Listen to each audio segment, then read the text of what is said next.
Meeting. Our first thing we're going to do tonight is public comments, and that's a 30-minute session where people have signed up. They have 2 minutes to give their comments. Then we will have a public hearing on 2 public hearings, and then we'll move into our county council meeting. So thank you all. Our first, Ms. Worcester. We have 15 people signed up. The first person is George Freeman, and then Claudette Hart and Susan Fender. Good evening. George Freeman, 1450 Bowman Road, president of the Cage organization. There's a couple of things I'd like to speak on tonight, and one is with the Historic Preservation Commission. And it sounds like since things are getting into a turmoil, I think the suggestion that was made to council some time ago is that it appears this thing needs to go back and everybody needs to get together and work on this before proceeding any further. That's my 2 cents on that subject. The other reason I'm here is I'm back again with the issue with the sidewalk in the 6 Mile community. Some time ago, we requested a traffic light in the 6 Mile community at the intersection of 6 Mile and Rifle Range Road. We couldn't get the county out of town to build it. It took until somebody got killed at that intersection before we finally got a traffic light at the intersection of 6 Mile and Rifle Range Road. I've come before you before and explained to you about the situation on Rifle Range Road where there's a narrow strip of property along the ditches on both sides of Rifle Range Road. We shouldn't wait until somebody gets killed because of the lack of a sidewalk in that area. I'm here tonight to beg you to put into the budget some money to help build a sidewalk in the 6 Mile community. I've made this plea before and I'm making it again. I hope something comes up or somebody listens to my plea before somebody gets injured. Please, let's get together and try to get a sidewalk in the 6 Mile community. Thank you. Thank you, Mr. Freeman. Claudette Hart, Susan Fender, and Birdseye.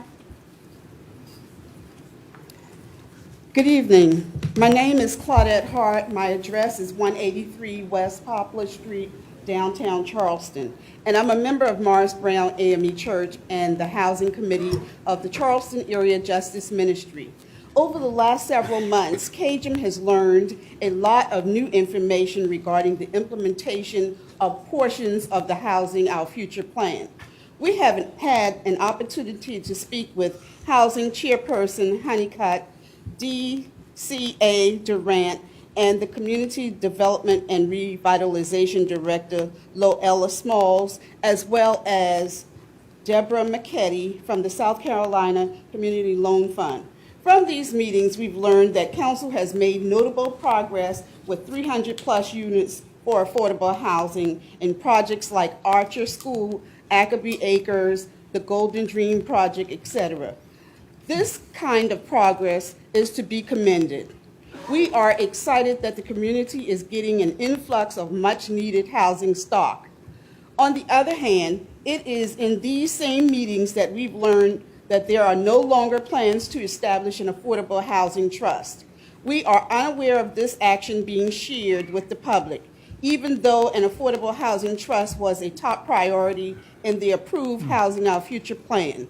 This is a pretty substantial change in direction. We agree that there are many ways to finance affordable housing, but the most of these options do not come with the income protection of those of the Housing Trust Fund. It is our understanding that this is the Council's intention to help finance development that would support incomes up to 120% AMI. We see the construction going on. Clearly, the market is taking care of luxury and market rate housing without any help from taxpayers' dollars. What we are desperately missing is housing being built for people who fall in the income range of 80% and below of the area median income. Thank you. Thank you. Susan Fender and Birdseye, Sam Spence. Hello, my name is Susan Fender. My address is 1025 Riverland Woods Place in District 9. I'm a member of Circular Congregation, and I also am a member of the CAJM Housing Committee. I'd like to get specific. What are the jobs and careers of people that fall into the 80% and below AMI category?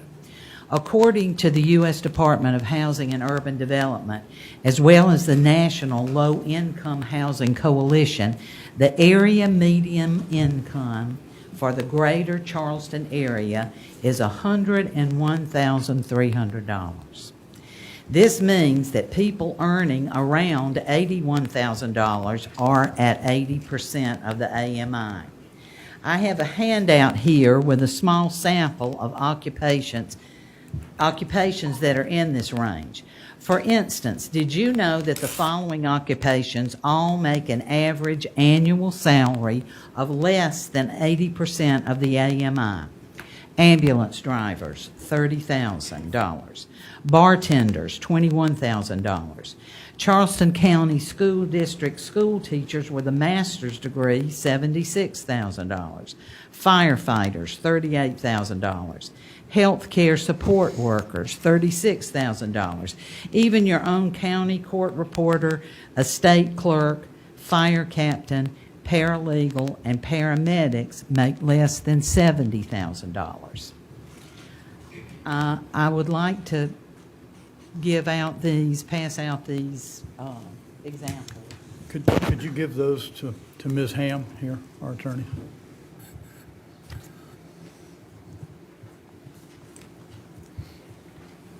Thank you. I hope you'll take a close look at this. Thank you, ma'am. Ann Birdseye, Sam Spence, Justin Schwabler. My name is Ann Birdseye, and my address is 1826 Somerset Circle in West Ashley. I'm a member of Circular Congregational Church and the Cajun Housing Committee. The people who make our community run are the ones that will be left out of affordable housing if you do not prioritize them. 80% AMI and below. These are the people we are talking about, and it's not just our hospitality and food service industry. It's not just our retail sales, maids, and housekeepers. It is many, many more. It's our sheriff department patrol officers, postal workers, laborers, even our clergy. We must focus taxpayer funds on those who most need housing and whose needs are not being met by the market. So how can you make sustainable progress and build on the success that you have begun? Create an affordable housing fund, either a trust fund or a fund with the South Carolina Community Loan Fund. Focus on projects for citizens at 80% and below of the area median income. Establish a dedicated, ongoing, adequate funding source, $10 million a year, and ensure those funds can't be repurposed. Inform the public of a timeline for implementation that reflects the urgency of this crisis. Thank you for your continued effort. We look forward to hearing about significant progress toward housing our future in the very near future. Thank you. Thank you. Sam Spence, Justin Schwabler, Marilyn Hemingway.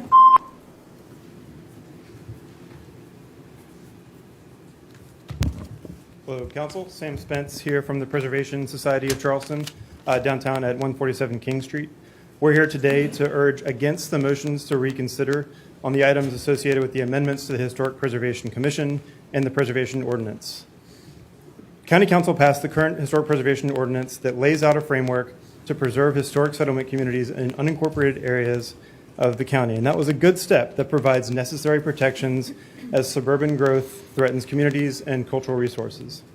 Current and future historically designated sites and communities are highly deserving of these protections as outlined in the ordinance. And the designation process is community driven, and residents have been given assurances that amendments to these regulations should be open, have been giving assurances that new development would be given scrutiny under these provisions, and any amendments to these provisions should be open, transparent, and done in partnership with community members to ensure that protections remain meaningful. There are ways to strengthen the ordinance as we've outlined, including zoning overlay districts and using area character appraisals to guide new development and make sure that it's compatible with each community's specific character. And we are excited that these steps are in the works, it sounds like, as a way to make good on the county's pledge to provide these assurances and these safeguards. But these amendments do the opposite. And to reconsider them tonight, added to the agenda at the last possible minute yesterday, is not the right way to go about inclusive public policy. Please take the time these communities deserve to make sure the preservation ordinance is effective, and do not reconsider these amendments tonight. Thank you. Thank you. Justin Schweibler, Marilyn Hemingway, Anthony Bryant. Good evening, Council. Justin Schwebler with Historic Charleston Foundation. I'm here just to express our concern over the proposed amendments for the tree protection and grand tree removal that's being heard for public hearing this evening. We're deeply concerned over the impact this will have on Charleston County's cultural landscape and environmental landscape as well. So we ask that you deny the proposal when it comes to a vote. Thank you. Thank you. Marilyn Hemingway, Anthony Bryant, Rodaniel Washington. Good evening. My name is Marilyn Hemingway. I'm founding president of the Gullah Geechee Chamber of Commerce. On behalf of the chamber, I am here to state our support for the Betsy Carrison Nature Trail phases number 2 and number 3, which incorporate a sweetgrass farm. The Kiowa Island Conservancy is a great leader and partner in this effort. The project checks all of the boxes that we advocate for: culture and heritage preservation, environmental justice, science, and economic justice. The Gullah Geechee Chamber has committed funds for interpretive signage, incorporating our Gullah Geechee heritage and growth cycle of sweetgrass. And space will be retained for a sweetgrass basket stand with basket weaver, which will be on site, allowing for sales of sweetgrass baskets. The project will also be listed on the Gullah Geechee Seafood Trail, a global cultural heritage tourism website funded by the National Oceanic and Atmospheric Administration, commonly known as NOAA. There are already inquiries up and down the corridor to replicate this innovative project. Once again, I am here to represent the Chamber and ask County Council to vote yes on the Betsy Carrison agenda items, Nature Trail phases number 2 and number 3. Thank you. Thank you. Anthony Bryant, Rodaniel Washington, Kila Wilson. Disproportionate harm due to housing will lead to 230 South Carolina probation and parole officers, 17 federal, state, county, local enforcement officers to create people to be sex offenders, domestic violence offenders, gang members, violent offenders, and those offenders that are not reported in several months. The causation of said problem would probably be economics in most cases. So we're looking at the causation of the problem is housing. Mama can't afford to pay rent. She can't do this. She can't do that. I'm going to do some changes. I'm going to go out there and get me something. I'm going to do what I got to do to take care of my family. That's what's going on out here in these streets. I'm going to talk for real tonight, okay? Economic development has everything to do with crime. You want to get tough on crime and repeat offenders? They're repeating the 3rd and 4th grade. They're repeating that, so therefore they're going to act out a certain way because they can't compete in the marketplace. They can't afford a $400,000 house. So at the end of the day, you got to get real right now about this because you're talking about repeat offenders over and over again. Well, go to the school district. Look at the reading scores, the math scores. See what's going on with that. They just don't become criminals. You go to a 1st grade class, I want to be a fireman, I want to be a police, I want to be that. By middle school, I want to get down. It's time to get real right now. It's time to get real with the situation in this country in terms of violence and offenses and whatever. When a person's hurt, he hurt other people. Hurt people hurt people. Okay, so we got a lot of hurt people in the world right now. We got to be real about this. You got my documents. You know why I stand on the issue with the sheriff's department and SLED and the governor too. He don't have no understanding, the clue, the causation of said problem he talking about. He don't. We need leadership in our community to talk to the said issue for real. Absent a political party, absent running for president or mayor or whatever. The said problem is poverty. That's what it is. I'm going to react to that. I'm going to react, and I don't care what you say. By the time you're going to get me in jail, I don't care. Mr. Bryant. Rodaniel Washington, Kila Wilson, Richard Habersham.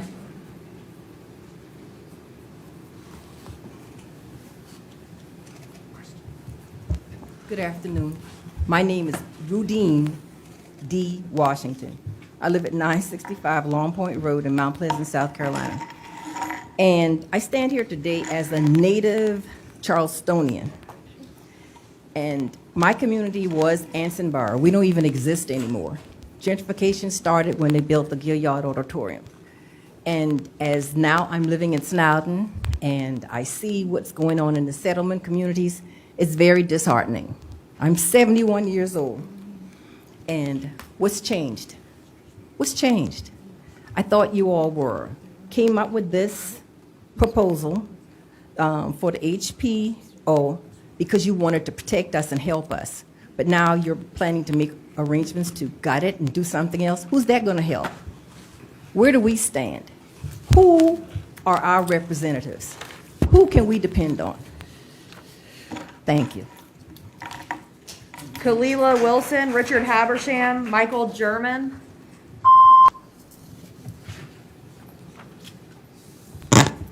Kila Wilson, 2824 Parkers Island Road. A native of Mount Pleasant and the settlement communities of Phillips, Scanlonville, Ramleys Point, and the Old Village.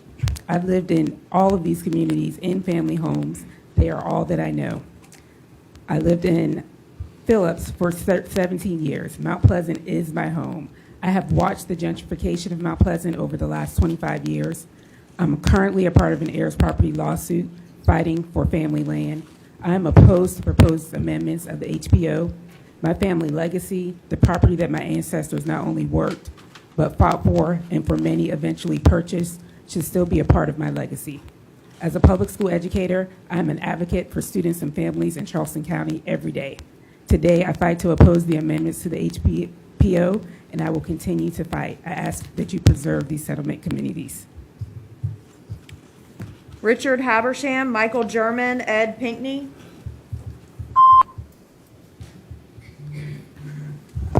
Richard Habersham, 2938 Bennett Charles Road, Mount Pleasant, out of the Phillips community.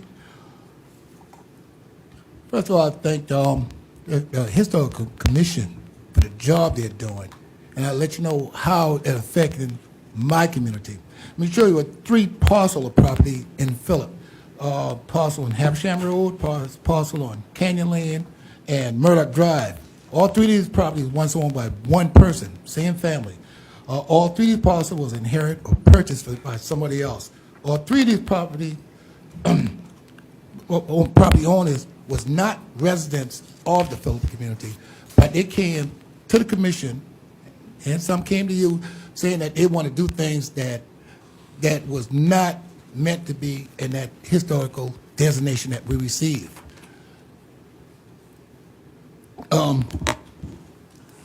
So our thing is that the commission did their job. It did their job, denying what they wanted to do. These people wanted to do. They wasn't trying to be, trying to shut them down. We are pro-development, but everything has a rule. That's why you have the comprehensive plan. That's why we got the historical commission. If you follow the rules, everything will go smooth. The problem is when people try to go outside the rules and make their own rules. So again, I say the commission is doing a good job, and we want the commission to do a good job. So if any changes come by, let the commission come back and come to the community, and we'll help them do a good job so where the changes are what we want, so to make it a better and stronger commission for the community. Thank you. Thank you. Michael German, Ed Pinkney, Filippo Ravilico. Michael Samuel German, 1707 Snowden Road, Mount Pleasant. I want to say firstly that in reference to the historical preservation ordinance second reading, I stand against that because in our last meeting we talked about holding meetings with the settlement, the African American communities, before we move forward with this ordinance. And to date, I have not heard, or anyone who I am in conversation with has heard anything of any of those meetings taking place. And that's my 2 cents on that. I'm here again to talk about the Snowden Community Sewer Project. I understand we're moving forward, but it seems like we're moving very slow on that. The latest update I've got is design, whatever that means, is 60% completed, and the permits for this project's been sent to the town of Mount Pleasant over a month ago.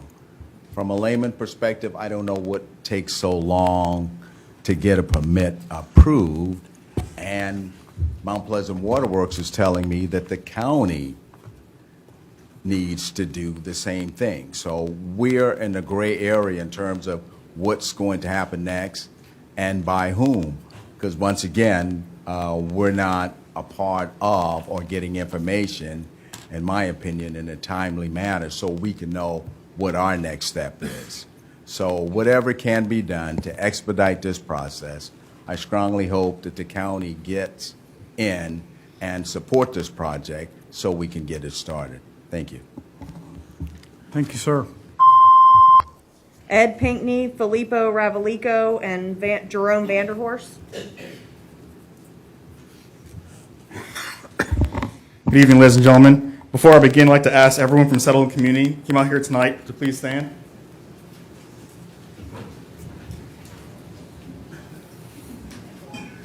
Thank you all. Ladies and gentlemen, my name is Ed Pinkney. I'm here to speak on two things: the Historic Preservation Ordinance and the rezoning of the 10-mile community. First, I'd like to ask you to not reconsider the motion of the Historic Preservation Commission and preserve our settlement communities before development displaces them. One of the most important things is development that is non-consistent with the areas that we live in. This is directly tied to the zoning for the 10-mile community. The downzoning in the 10-mile community is something the majority of the community wants. In roughly 300 homes that comprise 10 Mile, we have 248 signatures in support of downzoning our community. Our community lacks infrastructure for these developments that are scheduled. Specifically, I would like you to know the names of Sandra Eisner and Sonny Bauer. They were killed in our community at the end of 2021 in Beehive and Highway 17. At every location you have scheduled for R4, they have suffered serious incidents. We've presented a presentation to the Board of Zoning Appeals. We would ask you to consider the lives and safety of the men, women, and children who you're putting in these locations. We don't want to see anyone else fatally killed from a preventable accident. Thank you. Filippo Ravalico and Jerome Vandor. I'm leaving my spot for someone else on the list.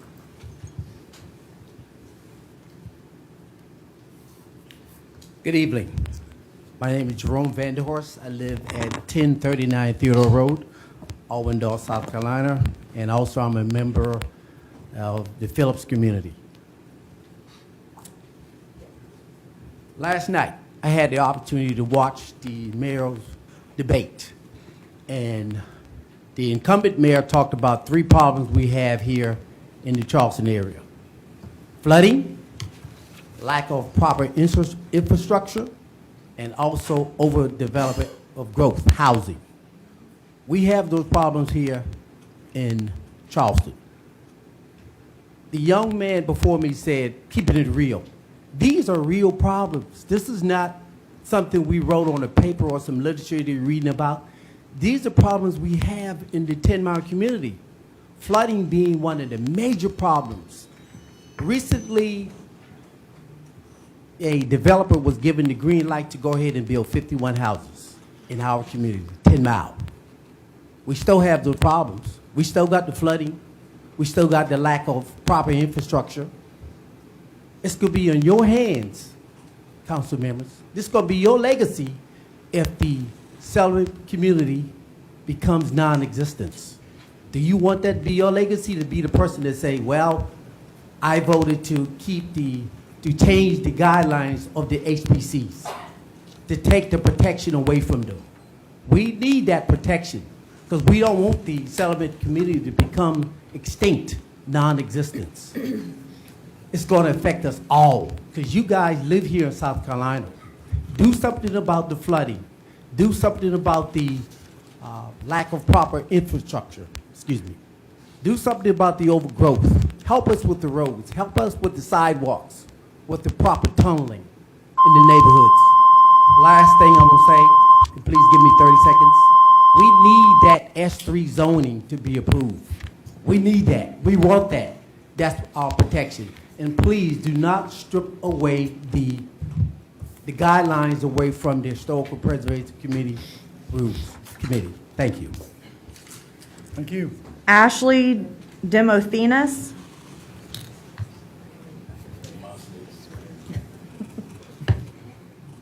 I'll try. I didn't recognize that last name. Hello, everybody. My name's Ashley Demosthenes. I'm here representing Low Country Land Trust. We're at 635 Rutledge Avenue, downtown. Good evening, council members and staff. I serve as the president and CEO of Low Country Land Trust. We are a well-known 37-year-old nonprofit organization dedicated to the conservation of natural, cultural, and historic land throughout the entire Low Country region. And we're proud to be a trusted partner with Charleston County. We've enjoyed a long-standing relationship with you all, particularly as it relates to conserving land through the Greenbelt program, which is a leading program in the country, and it's something that you should be very proud of. I want you to hear me out tonight. The Land Trust created a community lands program within the last couple of years, mainly through a merger with another land trust known as East Cooper Land Trust. And as a fundamental component of that program, we've engaged deeply with community groups and just sat with them and listened. Through hundreds of hours of public engagement, we have learned what people value. First and foremost, they want to be heard. They want healthy communities that honors their connection to land, family, culture, and history. They deeply cherish what makes the Low Country a coveted place to be from and to settle into. But our work is just one part of the whole puzzle, and we can't do it alone, and we need the county to lead in the space of protecting these settlement communities. We need strong leadership to promote and oversee the appropriateness of development across all of the county's important land resources. And you have the opportunity tonight to stand by its commitment, your commitment, to the community by protecting these historic resources, and in the cases of 10 Mile, Phillips, and Beefield, county-designated historic districts. We place extremely high conservation value on these area settlement communities, and therefore we urge you to avoid steps that would make these historic settlement communities more vulnerable, and instead, please strengthen their protection. Thank you so much for your consideration. Thank you. And the last person is Willie Johnson.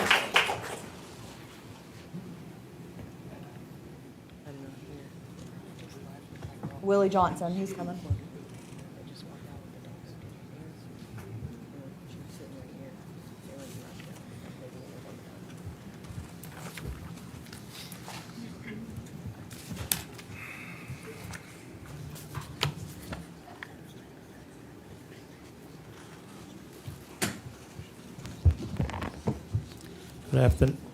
Good afternoon. My name is Willie Johnson. I'm 8775 Old Jacksonboro Road in the Parkers Ferry area. And I would just like to know about the waiting period that we have for the overlay over in the Parkers Ferry area. And another thing that everyone is talking about, the inner structure. And we know that the president gives a lot of money to the community and the whole state. But what's happening to our roads? I mean, we can't even drive down the road without have to get our cars lined up for the ball joints and different things like that. So what I'd like to, for the councilman to do, to look into what's going on, not only in our area, but all the areas, especially ours, because I'm concerned, and we have elder people that can't even afford to live in the area, Holly, but you're going to fund other housing area. And what we'd like to see is that if a person is even making $15 an hour, it's only $600 a week. And it's hard to afford a house for $500,000 or $600,000 that the new developers are coming in building. So we just need to find out, and our community would like to know what's going to be going on before this happened, because a lot of time when we find out, it's already done. So I just urge the county council and the staff to check on and let us know what's really being done. And please help us with our community. We like to know what are the waiting period that we have for the overlay in the Parkers Ferry area. And another thing is that we have a bridge from 17 over to Old Jacksonboro Road. I spoke on it before. Someone is going to get killed there because it's a 2-lane highway and the bridge is over the railroad track. So we need someone to work on that bridge because you just goes over, and when the cars in that lane have the dip, they pull over into the other lane. And people doing 40, 50 miles an hour, someone is going to get killed. Please do something about those bridges and our road and our community in the Parkers Ferry area. Thank you. Thank you, sir. Next, we have a public hearing on Golden Grove Development Agreement. Yes, sir. This is the first of 2 public hearings on this second amendment to the Golden Grove Development Agreement. The second public hearing will be held on Thursday, November 30th in council chambers at 5:00 p.m. You gonna read it? Okay. The only person we have to sign up for that is Anthony Bryant. I believe Mr. Bryant left. Okay, that's it then. Okay, next one, ZLDR amendments. Charleston County Council will hold a public hearing regarding zoning and land development regulations amendments. Good evening. I'll try to keep this brief. Back in 2021, y'all may recall that County Council adopted amendments to the ZLDR that were developed for the ZLDR review project. And again, y'all adopted some more amendments back in October of 2022 just to provide clarification. And since that time, additional amendments that are required have been identified. So this presentation will be about those proposed amendments. As requested by Charleston County Public Works Department, proposed amendments include adding a clause to Article 3.7 exempting all Charleston County Public Works initiated projects from the site plan review and tree protection requirements, except for Section 923, where requested trees are presented and approved for removal by County Council for CCPW initiated projects. This is just some data that we pulled on tree variances as they relate to Public Works initiated projects within the last decade or so. Between 2010 and October 2023, there were 116 total tree variance cases, and of those, there were 5 Public Works cases, and all 5 were approved with conditions. At the October 9th Planning Commission meeting, the Planning Commission recommended disapproval of these proposed amendments. The next proposed amendments address stables in the rural area. Currently, the ZLDR has 2 types of classifications for stables, private and commercial. Private stables are limited to owners and occupants of the property. Commercial stables include things like rehabilitation for horses and animals that are within the horse family, training shows, things like that. So the need for an intermediate option was identified. Therefore, staff is proposing to create a new use for boarding stables, as well as creating conditions for that use, and adding that use to the Chapter 12 definitions. At the October 9th Planning Commission meeting, Planning Commission voted to recommend approval of these amendments. Next, we have proposed amendments regarding resource extraction. Currently, small-scale excavation and grading activities related to development are subject to the same conditions as large-scale mining operations. In order to allow flexibility for small-scale excavation and grading activities, staff is proposing to exempt small-scale excavation and grading activities for residential and bona fide agricultural uses from the conditions for large-scale resource extraction, in addition to adding signage requirements and limited hours of operation. And at the October 9th meeting, the Planning Commission voted to recommend approval to these amendments. The Charleston Rises program is a program that incentivizes sustainable development through the Sustainability Institute. Upon researching some of the incentives for sustainability, one of the things that they do is bicycle parking requirements. So we are proposing that we add a subsection to require bicycle parking to be provided within 50 feet of the primary building entrance at a ratio of 1 per every 10 off-street required parking spaces, rounding up. And at the October 9th meeting, the Planning Commission voted to recommend approval of these amendments as well. And next we have several amendments to clarify certain requirements.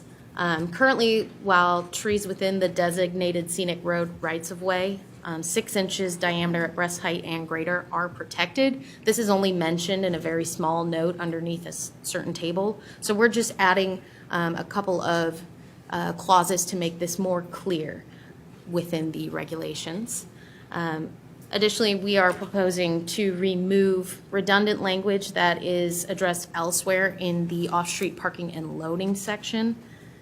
And finally, we are proposing that we clarify that the zoning and planning director may require traffic impact studies for projects that do not meet the thresholds included in the ZLDR and allow the public works director flexibility in determining when a traffic impact study may not be required. At the October 9th Planning Commission meeting, the Planning Commission voted to recommend approval for all 3 of those proposed amendment categories. At the October 9th Planning Commission meeting, 17 people spoke in opposition to the proposed amendments regarding the public works exemptions. 2 of those 17 people also opposed the proposed amendments to the traffic study criteria. And in total, 4 letters in support have been received for the proposed amendments. 1 letter in support specifically of the resource extraction was received. 1 letter in support of the proposed amendments to the public works exemptions was received, and 134 letters in opposition to the proposed amendments regarding public works exemptions and traffic studies were received. And these proposed amendments were noticed as required.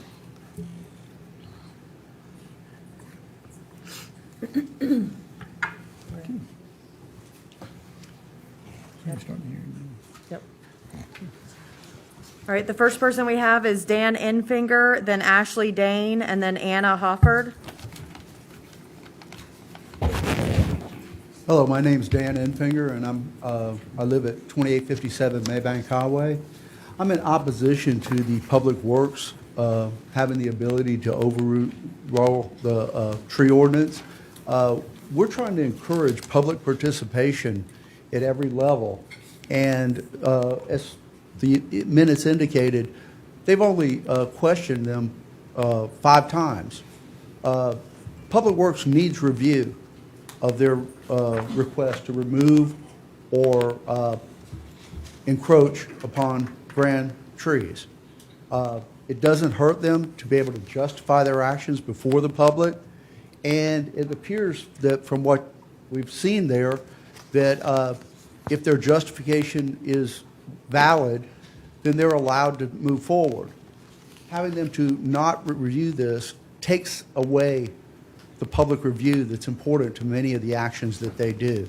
So I'm asking that you disapprove that amendment. Thank you. Ashley Dane, Annahawford, Samantha Seagull. Thank you for the time this evening. My name is Ashley Dane. I live at 3595 Wild Plum Road on Johns Island. I'm fortunate to own a business in the county developing commercial real estate. I stand here on behalf of 7,700 people who say no to exempting Charleston County public works projects from site plan review, and also say no to exempting them from the tree protection requirements, except surveying once 5 council members approve. I humbly request you to vote against both, and importantly, leave site plan review in the hands of trusted subject matter experts. While I appreciate your frustration with the process, I encourage you to vet this frustration through the lens of the comprehensive plan you were elected to uphold. the plan that embraces a vision which respects the natural environment and allows for responsible growth. I recognize the growth and traffic issues, but simple solutions have not been implemented and approved road projects not built. This is not because of trees. The Site Plan Review Committee consists of state and county experts who ensure proposed projects comply with provisions from traffic regulations to stormwater codes. These experts should enforce these critical standards, not our politicians. To be clear, as written, these amendments call for a full exemption to site plan review and an exemption from the tree code except surveying once 5 of you have approved. By circumventing site plan review, you circumvent the experts and assume liability for ensuring these codes are met. As one wrote about the trees, they are part of the story of the Low Country, which is sadly slipping into legend. With the help of other residents, we created a website and a petition which has over 7,700 signatures against these amendments, which are copied verbatim, no misinformation. To those in this room who believe Charleston is worth a little extra effort, to those who oppose these amendments, could you please stand up now to voice your opposition?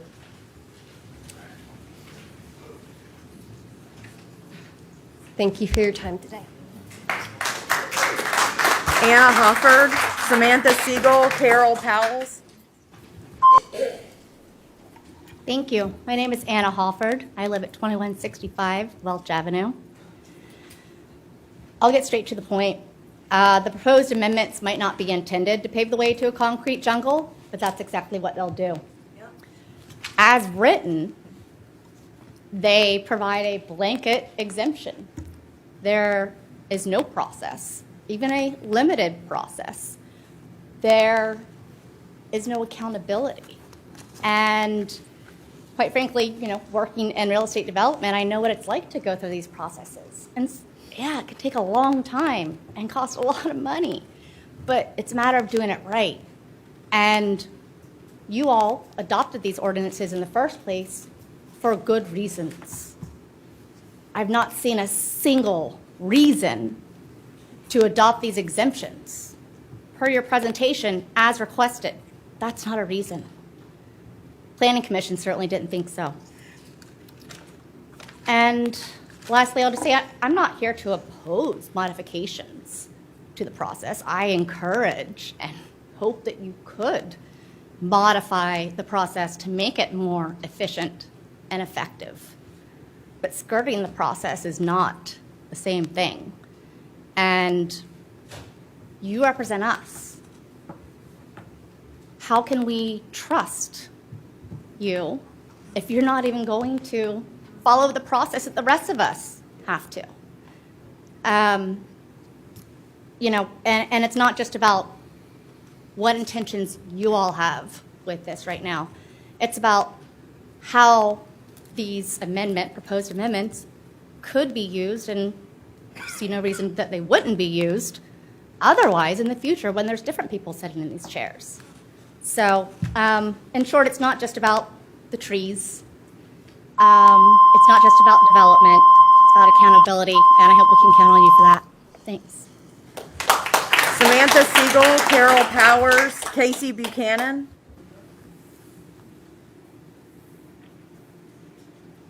Samantha Seagull.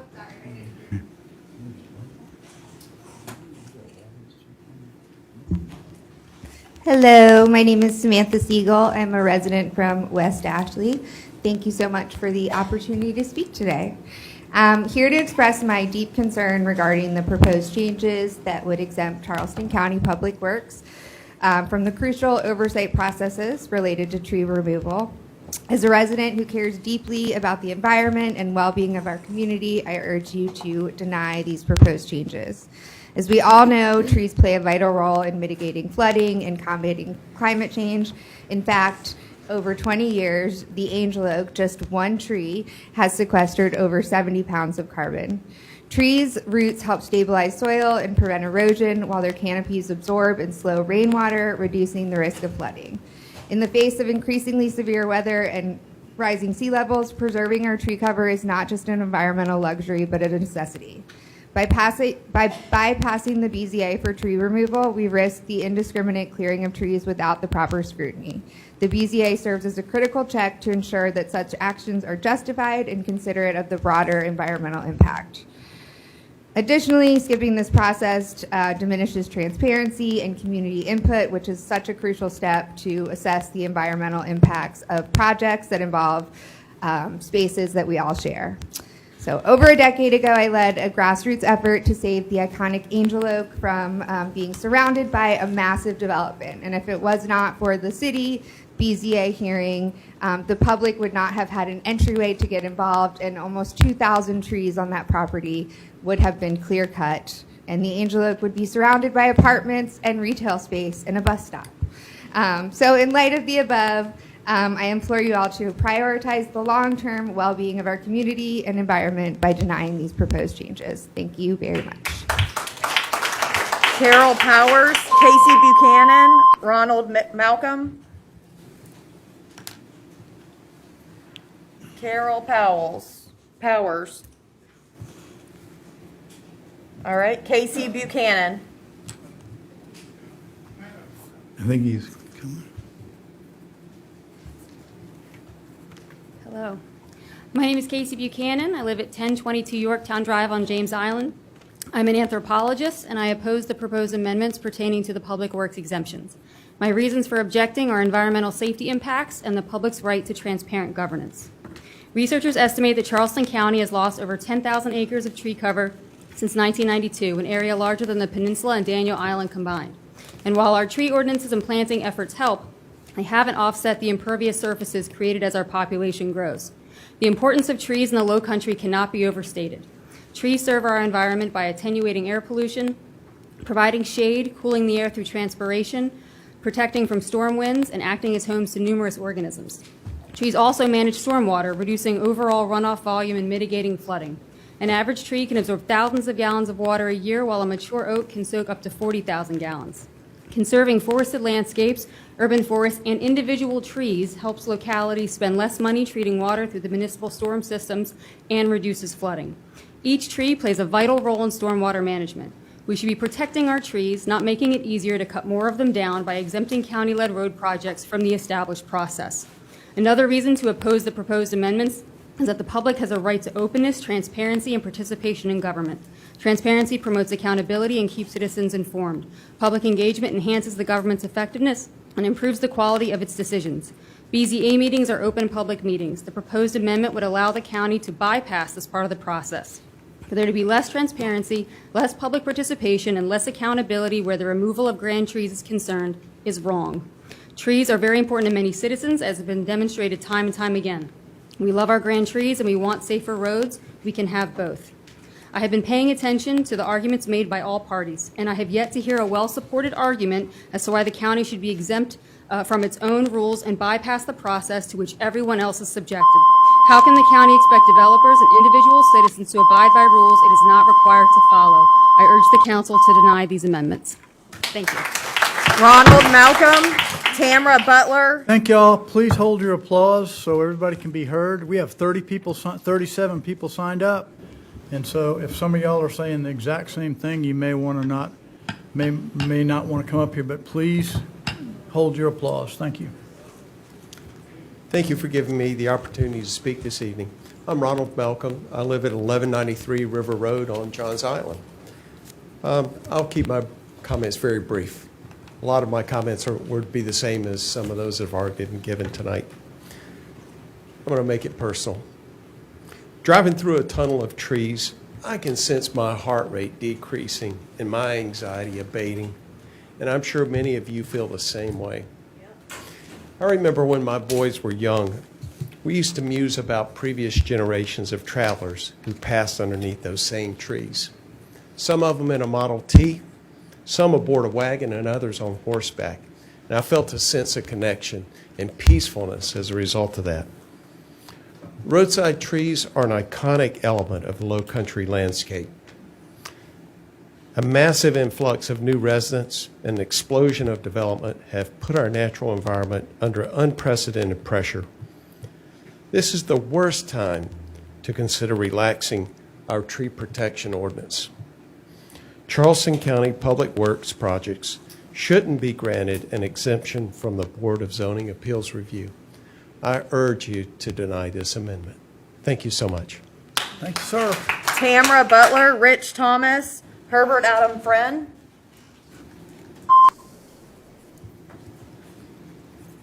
Hello, I'm Dr. Tamara Butler. I have many hats that I wear, but the one that I'm the most proudest of is that I'm a fourth generation Johns Islander. I'm a property owner there. My family still lives there. And so I want to say that I stand with those who are opposing the changes to the amendments, specifically because when we think about it, land is as people have written, land is a black co-conspiring ancestor that supports the life and freedom of all, but especially African Americans. And if we think that Charleston is going to continue to build an industry around tourism and heritage tourism that tells our stories, but yet you tear down our trees, you're uprooting ancestors every single day. And so by giving the public works the opportunity to do that without any input from the public, you're allowing the continuous displacement of not only the physical people as ancestors, but of our land as ancestors. And I also wanted, since we're not going to repeat things, I just want to bring this to our attention. In a conversation with Live 5 News, County Councilwoman Jenny Costa Honeycutt says, we should not be spending hundreds of thousands, upwards of millions of dollars to acquire right-of-way for public projects that we then have to ask our Board of Zoning Appeals for permission to complete. I don't see why not. We spend money on all kinds of things, and if it's going to require that we get input from people here in the public, then I think we should do that. I think that's the best way to spend our money. And maybe we should start with talking to those folks first. And for me, and that also goes to talking about accountability and transparency. I think if you're paying taxes, I think you deserve a little bit of honesty about what's going on. And so for me, if we're not just about protecting trees that save and absorb stormwater, we're about protecting people, our land, and our culture. And so I just hope that you consider that as you think about these amendments. Thank you. Rich Thomas, Herbert Adam Friend, Again, please, no applause. Thank you. Emma Berry. I'm Rich Thomas. I live on the beautiful tree-lined Betsy Harrison Parkway on Johns Island. I want to speak to the tree issue changes to the amendments, the public works determinations. I went to the Planning Commission meeting last month and heard the reasons staff believed these changes were necessary. It seemed that the tree issues in BZA are somehow impeding road projects. This was pretty much laughable in the context of Johns Island roads projects, which I am 100% confident is the impetus for these changes right now. Almost all Johns Island roads projects have been proposed or in the works for several years. In the case of the Pitchfork projects, it's been 16 or 17 years. I don't think any trees have impeded the delays for 16 or 17 years.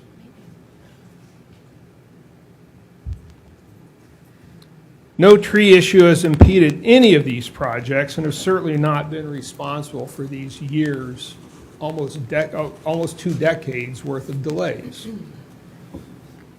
So there's absolutely no need for these changes, none whatsoever. Please don't eliminate public overview, public transparency in considering our iconic trees that define our home in our low country. Thank you very much. Thank you. Herbert Adam Friend, Emmy Berry, Hank Hafford. Yes, hello. Thank you very much for this time. My name's Herbert Adam Friend. I live at 448 Woodland Shores Road, and I'm the founder of the Woodland Shores Road Coalition. This all came to, first off, I'm impressed very much by everybody who's taken time out of their day to come, citizens to present here tonight. That impresses me a lot and makes me kind of excited to be a citizen here. I know you guys sit in a tough position with everything you have to deal with. I used to think it would be fun to sit on the other side of this and be over there, but the more I hear, I think it's a tough job you guys have to take on, and I respect what you're trying to do. I do want to say that. It doesn't make much sense just listening to everybody here, and that 7-0 vote by the Planning Commission sounds loud and clear to me that there's some opposition, some strong opposition, as well as the letter counts that I heard just now. I'm not a tree hugger. I love trees. I know what they do. I'm not here because of that purpose. I just think that I mean, there's not much else I have to say from just everybody here, what they've said, and it seems pretty obvious to me that it would be difficult on your end to take these amendments on and accept them. I know they may serve a purpose to improve the speed with which you can do road growth, and I know we do have problems. I'm sure all of us do have issues at times with the roads here and would like to see improvements for infrastructure, but it sounds like, you know, bypassing any of the processes we have in place would not be something we'd want to see honored on your end. So I do also realize there's a lot of other organizations in the state of South Carolina who already have this ability. So I would actually go further and say, I know it's not your job, but I think we all probably need to speak up against those entities, because every other board out there, SCDOT, has the ability to do what we're stating up here asking you not to do. So I think you guys should be glad that you're not on that side of things. So that's all I had to say. And again, thank you everybody here on both sides for coming on. Thank you, sir. Emma Berry, Hank Haffer, John Zolgar.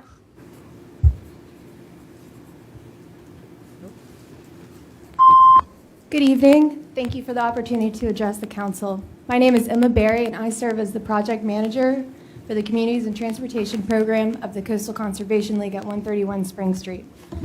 The Conservation League has extensive concerns regarding the proposed amendments to the Tree Protection Ordinance. As proposed, these amendments would allow Charleston County Public Works to bypass the review of grand tree removals at the Board of Zoning Appeals, removing a necessary step in the decision-making process. If approved, these exemptions would lead to the loss of hundreds of mature trees along current and future Charleston County roadways. In addition to the critical environmental benefits of trees, ranging from wildlife habitat to flood mitigation, grand trees are distinctive and an integral part of the cultural identity of the Low Country and all the people who live in and love this place. Roadside trees add character, resilience, and curb appeal to our communities, benefiting property values and adding a definitive character to Charleston County. There is already a process in place that enables the BZA to allow the removal of grand trees for road projects when absolutely necessary. At the presentation at Planning Commission, Public Works shared that they have not been denied an exception to remove a grand tree for a road project in 20 years. Requiring that county road projects are held to the county's own tree protection ordinance helps ensure that roads are designed to avoid grand trees as much as possible. Further, maintaining the public notice requirements and independent oversight of the BZA helps ensure we only lose grand trees when there is no other option. For these reasons, the Coastal Conservation League strongly encourages the Charleston County Council to accept the recommendation of Planning Commission, who voted unanimously to recommend denial of these amendments. Thank you for your time, and thank you for your service to the citizens of Charleston County. Thank you. Hank Haffer, John Zolgar, Filippo Ravalico. Good evening, everybody. My name is Hank Hawford. I live at 105 Riverland Drive on James Island. When I woke up this morning, I originally thought I was going to be sitting in a deer stand underneath a 300-year-old oak tree. My wife called me and asked me to come speak, and my daughter's here. I'm a builder and a developer, and I'm certainly benefited from the infrastructure and the growth and the quality of life that we all enjoy. I'm here to ask you not to approve the amendments on the ordinance that would exempt Public Works from having to go through the process that we all go through. I've been going through it all my life. I've probably planted more trees than I've cut down because I'm required to and because it's something we like to do. Public Works should not be exempt from a process that preserves the environment that we all treasure. It's why people come here. It's why generations of people are here asking you to please don't change the rules and exempt yourself from, or your company from the rules that we all have to follow. It is burdensome and it is expensive, but there's a reason why it works. And so I'm just going to ask you guys to please do not change the regulations that we all have to follow, and please require Public Works projects to follow those same rules. Thank you. Thank you, sir. John Zolgar, Filippo Ravalico, Bridget Lucier. Good evening, John Logar, 5528 Frisco Lane, Johns Island. First, I want to applaud the proposed ZLDR changes that would ease restrictions and requirements on horse boarding. Those are the kind of changes to the ZLDR that actually help the community. I think they're great. I appreciate that. However, the changes associated with the Public Works Department are of concern. But the system's working. Went before the Plan Commission, and the Planning Commission heard things, and they pretty much want things to change. They don't want what's before you. You heard tonight, there's a lot of folks here that want things to change. So obviously there needs to be changes, and hopefully you recognize that. The question is, what changes? And I'm not sure if everybody has actually read what's in the changes right now. And so I'm just going to reiterate here. Eliminate Public Works going through the site review process. The site review process is a peer review that is critical. As an engineer, I know that peer review is a critical part of the engineering process. It should stay there. Eliminating the requirement for Public Works to protect trees during construction. Think about that. Public trees, according to the way it's currently written, does not have to protect trees during construction. Have you all read that one? Eliminate the requirement for Public Works to do tree mitigation for trees that need to be cut down. Okay, sometimes trees are going to have to be cut down. But I would think we would all agree they should be mitigated. In other words, new trees planted, hopefully close by. But right now, that requirement in the current ZLDR proposed changes goes totally away. And finally, the Public Works Director can overrule the zoning department and not require a traffic study.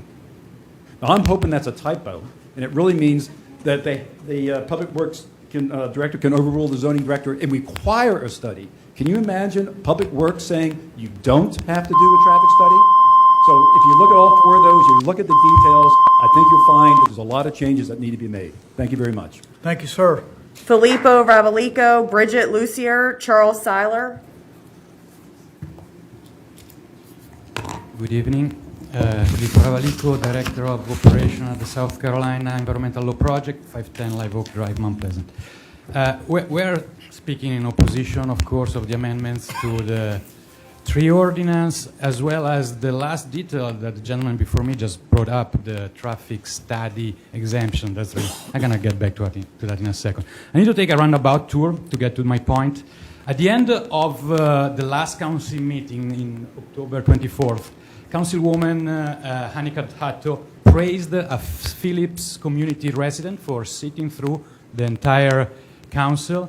And after he raised his concern about the historic preservation regulation. And you went on saying that the proposed amendments, which were voted down then, but I understand they're back for reconsideration today, would have exactly achieved what that gentleman was asking.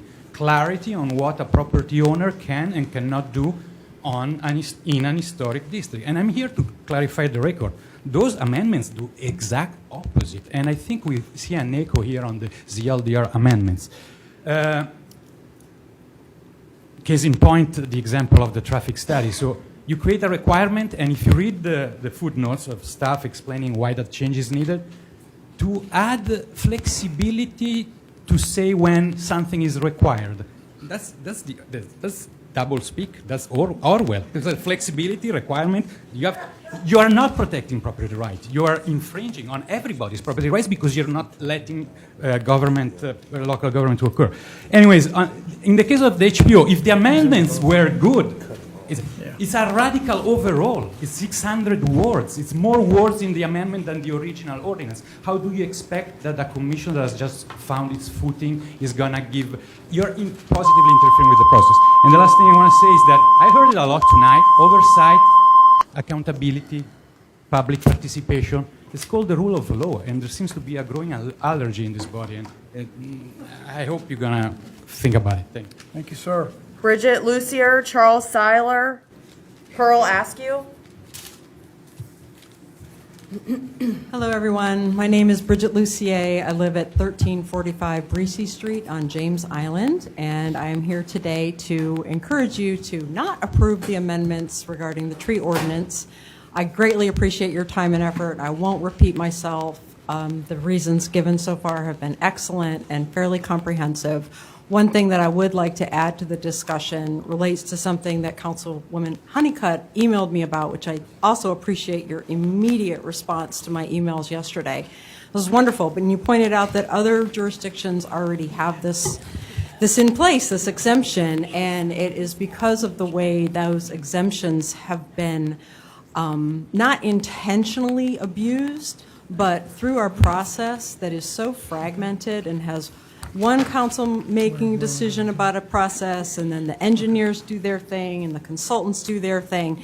And at the end of the day, there's no accountability. If I was an environmental consultant for many years, and it would be very hard to justify to my client, well, this isn't required, and it's going to cost money, but we want you to do it anyway. Said no one ever. Nobody loves permitting. Yay, let's go to a zoning appeal meeting. Let's go get another permit. Let's add some permits to our permits that we have to be permitted. So when you take out those requirements, you really, I know your intentions are good here. I know everybody loves trees. But unfortunately, because of the way the process is broken into so many steps, there are so many places where things can fall through the cracks. And I am concerned that this is this isn't just a crack, it's a chasm. And knowing how those exemptions have been abused by other jurisdictions to the extent where when you say, what are the grand tree impacts? They say there are none. And then you see the 30 or 40 trees going into the chipper with your video camera, send it to them, and they said, yeah, we're not subject to that ordinance. Thank you. Thank you, ma'am. Charles Seiler, Pearl Askew, Rodine Washington. My name is Charles Seiler. I live at 1100 Neighborhood Lane, Ravenel. I come before you having a 45-year experience in engineering and contracting. We understand your position. You have got great demands on you to solve the infrastructure problems. The infrastructure problems is faced by every community. Y'all have gone to your departments in the county and said, give me feedback. Tell us what we got to do to attack this infrastructure problem. You've got non-accountability of people who do have zero responsibility to the public. Y'all have responsibility to the public. The issue gets down. Y'all are going to be in office 8, 12, 6 years. When you get out and you go home and you drive 2 years after you left office and there's not a tree left, what are you going to say to yourself? So we understand the process and you're trying to deal with the infrastructure problem. But taking accountability, you as the county hire engineering firms to come do your DOT design. They have no accountability. They've got a job to do. And that is flowing traffic. That's the only job they've got. Whether putting in a roundabout, a red light, or something. But y'all have got a heritage that you need to be thinking about. Y'all have got accountability. Nobody in the Planning Commission, in any of the subcontractors you're going to hire as a county, have any accountability. Y'all have accountability, a visual impact. Pearl Askew, Thank you. Rodine Washington, Kila Wilson. We don't do yields.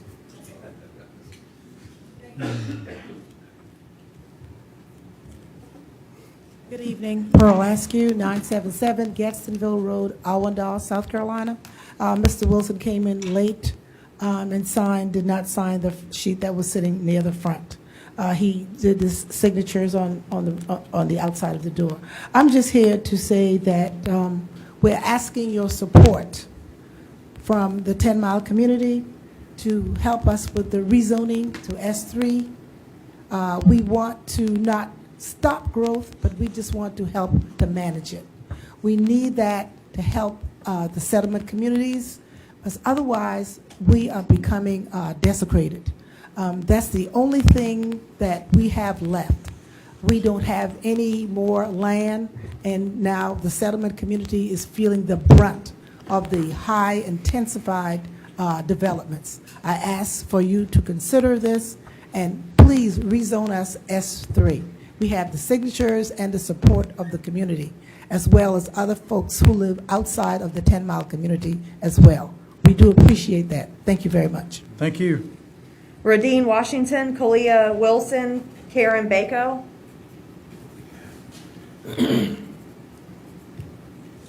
Radine Washington, Kila Wilson, Karen Bako. Okay. Good evening. Karen Biko, 2862 Middle Street, Sullivan's Island.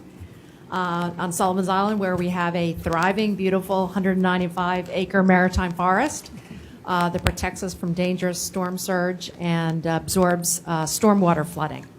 And so we know the value of trees. So I'm here tonight to ask you to vote no to the proposed amendment to the tree protection ordinance as recommended by the unanimous vote of the Planning Commission.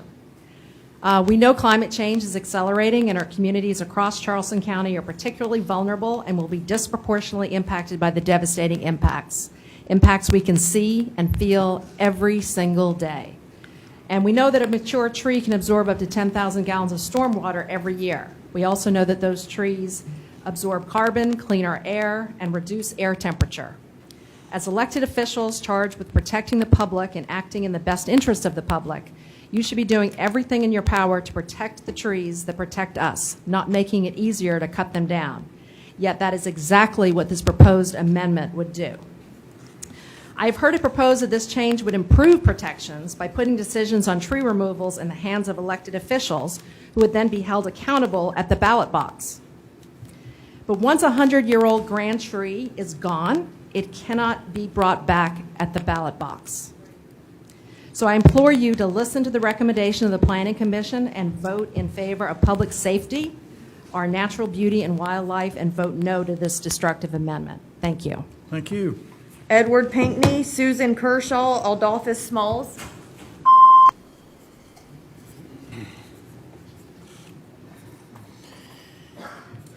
Hello again, ladies and gentlemen. Edward Pinkney, 3768 Robbie Love Road, Owendale, South Carolina.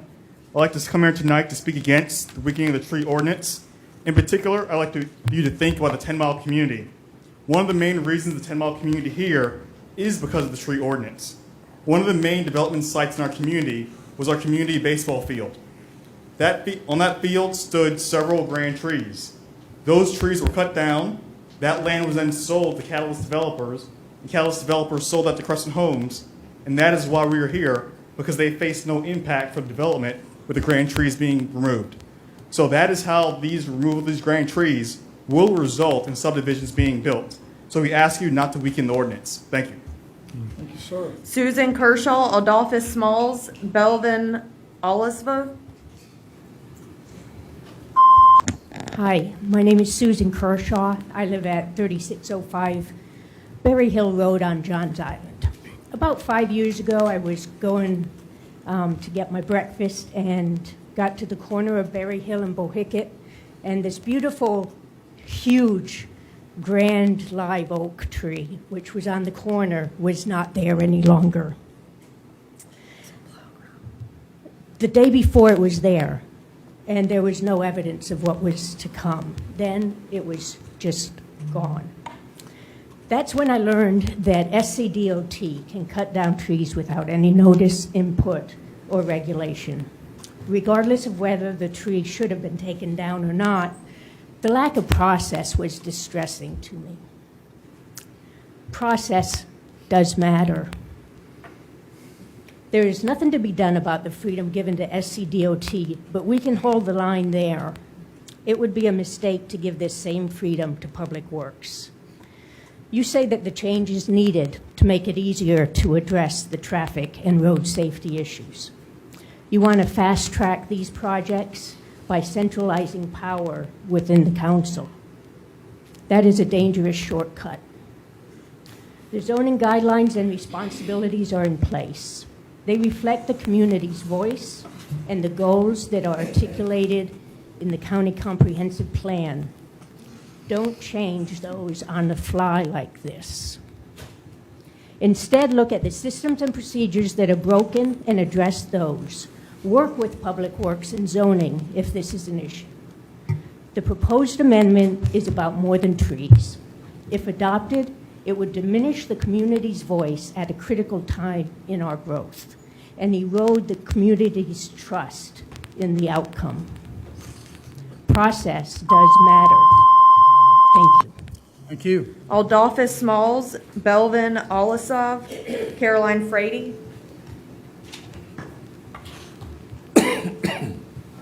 Small vote out community. I need some clarification on Parker Prairie Overlay District Amendment waiting period. Are we waiting to be approved or disapproved? Can I get some clarification on that? Sir, this is public comment. We're not allowed to speak with you during this part of this comment. If you would like to speak with our director of planning, Joel Evans is right over there. You can speak with him. We have a staff member that can talk to you outside. That'd be good. Describe to you what occurred. It has nothing to do with the overlay itself. It's an application. Okay. Yes. Good. Thank you. Belvin Olisov, Caroline Frady, Rowan Emerson.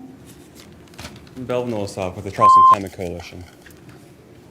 The climate crisis is going to be hard on the Low Country. Extreme heat, rain bombs, stronger hurricanes, flooding. And it's hard to emphasize enough how precious trees are going to be in the decades ahead. Trees are keystone species. Trees are flood mitigators, CO2 absorbers, heat island preventers, and beautifiers. One single tree can absorb 10 pounds of pollutants. U.S. forests remove 14% of the greenhouse gases that we emit every year. And I have more tree facts, but you've heard enough. If there's an alternative mechanism to BZA oversight that will ensure that every effort is taken in county road projects to plan ecologically and to preserve as many trees as possible, then I'd love to see it. But the proposal today, the proposal that we're speaking about today, is not it. Removing any step of oversight and accountability for tree removal is going the exact wrong direction in time when trees have never been more necessary in the Low Country. Please do not try to become SDDOT. Down that path, we'll lose our trees, our safety, and the soul of this land. Thank you. Thanks, Caroline Frady, Rowan Emerson. Hi. First and foremost, I would like to point out that if everyone is saying the same thing, maybe you should take note of that. My name is Caroline Frady, and I live on 23 Ashton Street, downtown Charleston. I am a community organizer here with the Charleston Climate Coalition. I'm also here to speak on behalf of all of the millions of life forms supported by a single mature oak tree, many of which will be gravely endangered by these proposed amendments.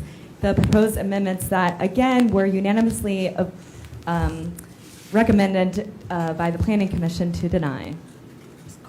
Live oaks support more life than any other North American tree genus. From roots to canopy, a mature live oak tree provides vital food and shelter for thousands of species, many of which depend entirely on the oak. Not to mention, leaf litter is an entire ecosystem in and of itself, with millions of invertebrates and fungi that is absolutely essential to our soil health.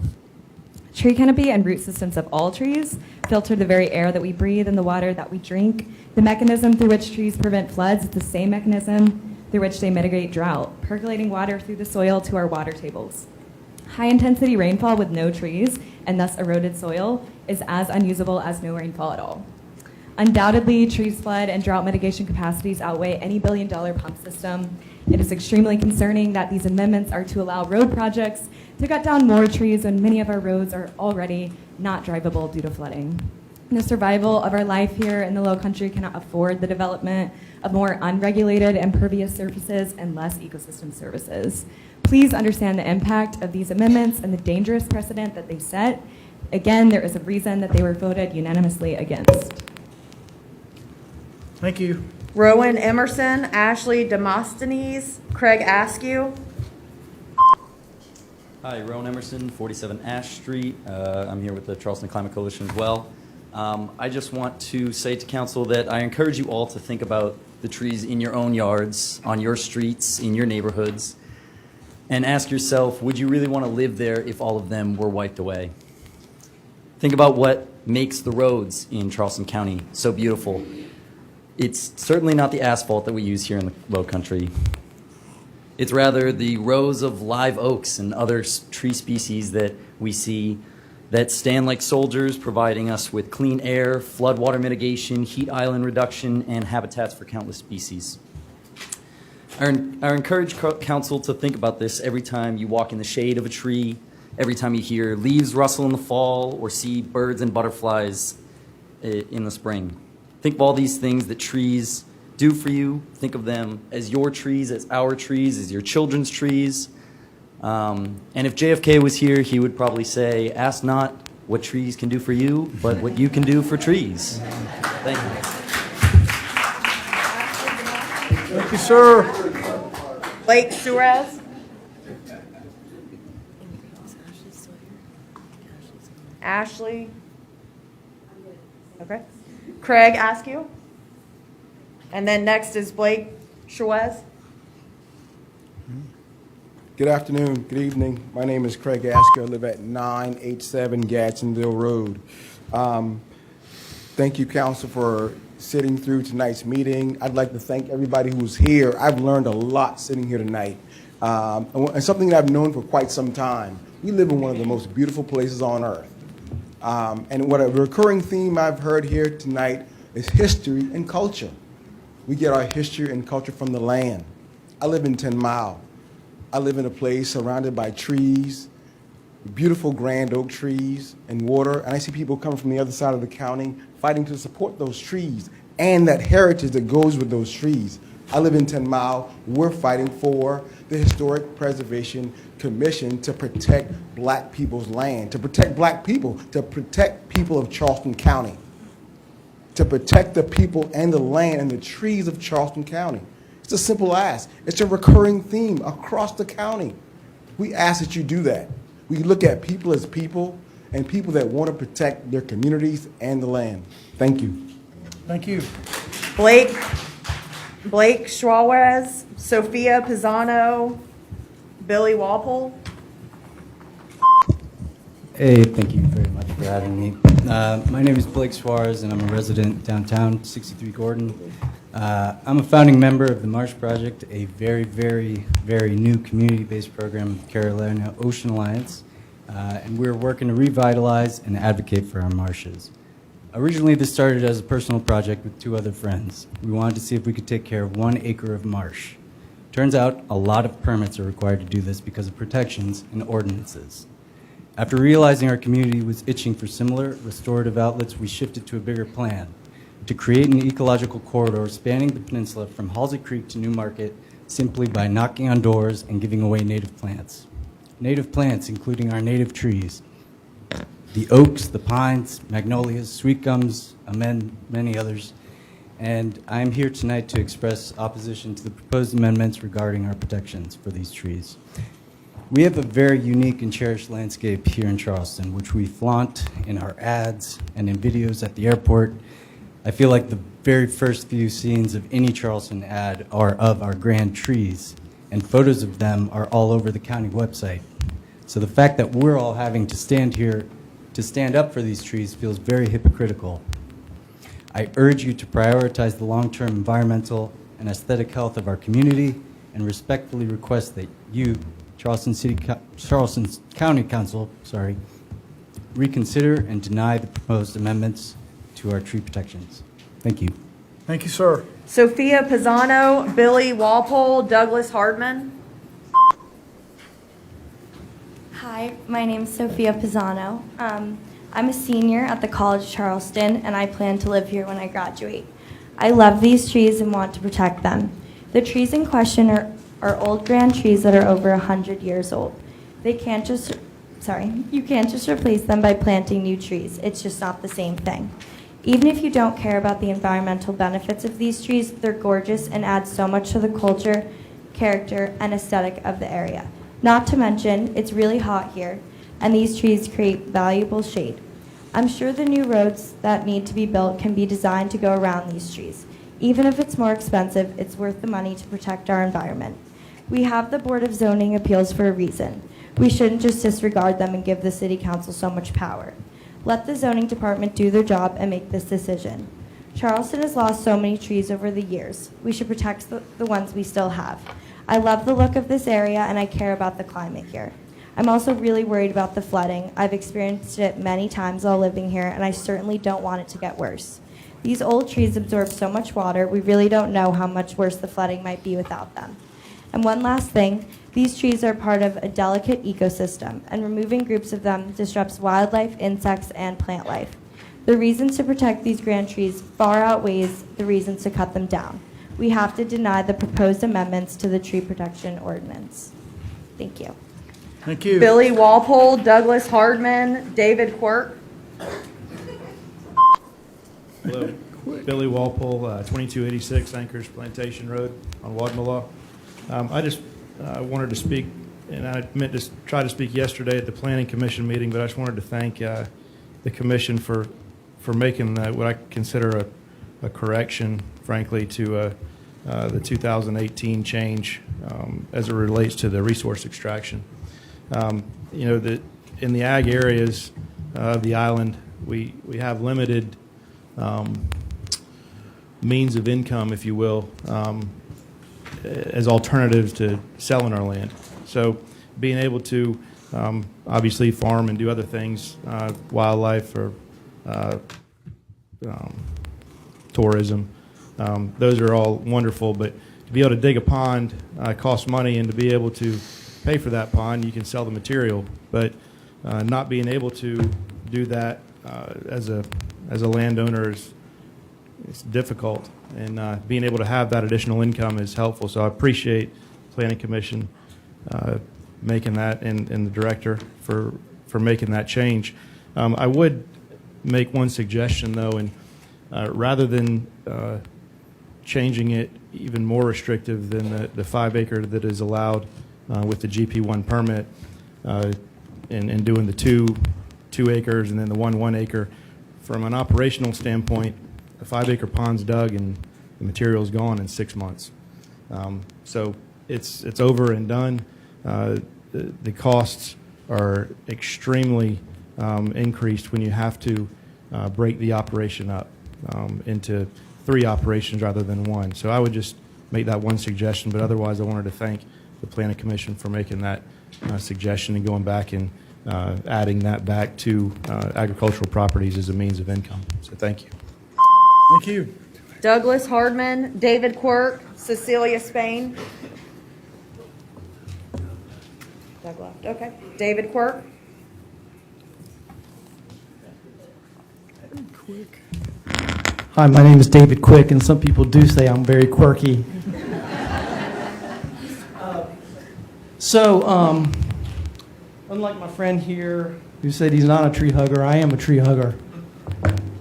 One of every breath we take is responsible for the oxygen that we get from trees. And really, the county doesn't need to be weakening its tree ordinance, which is what this is doing. It's chipping away at it. So please vote no on this amendment. We need to be strengthening it, and we need to be planting trees. The future looks really rough, and I'd hate to be the generation that future generations looks back on and says they didn't do what they needed to do. So, so please don't. There have been a lot of points that have already been made that I agree with, but one of the things I'd like to echo is what Kent Prouf said in the Planning Commission meeting was that, how can you tell other people to do something and then you not do it yourself? I mean, that's pure hypocrisy, really. Another takeaway I'd like to say is if you look at the elections of the past few years, there's a message that the voters are sending to people who represent us in Charleston. And it's, we're tired of overdevelopment. We're tired of destroying our natural resources.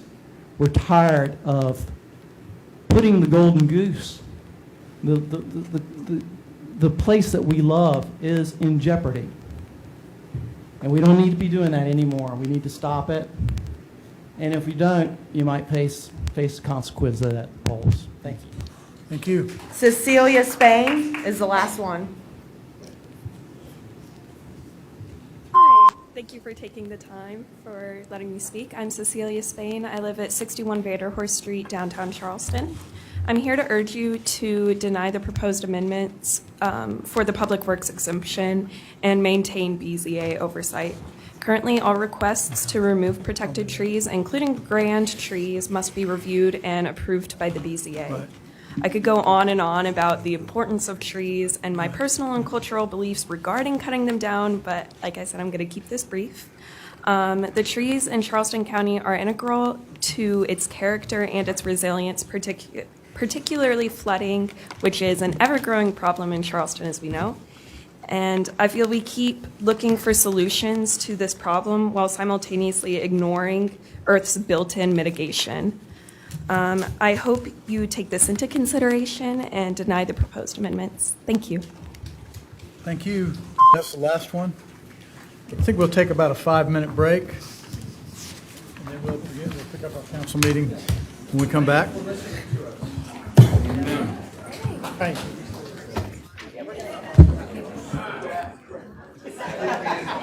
No.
We don't know.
Is he never going to come?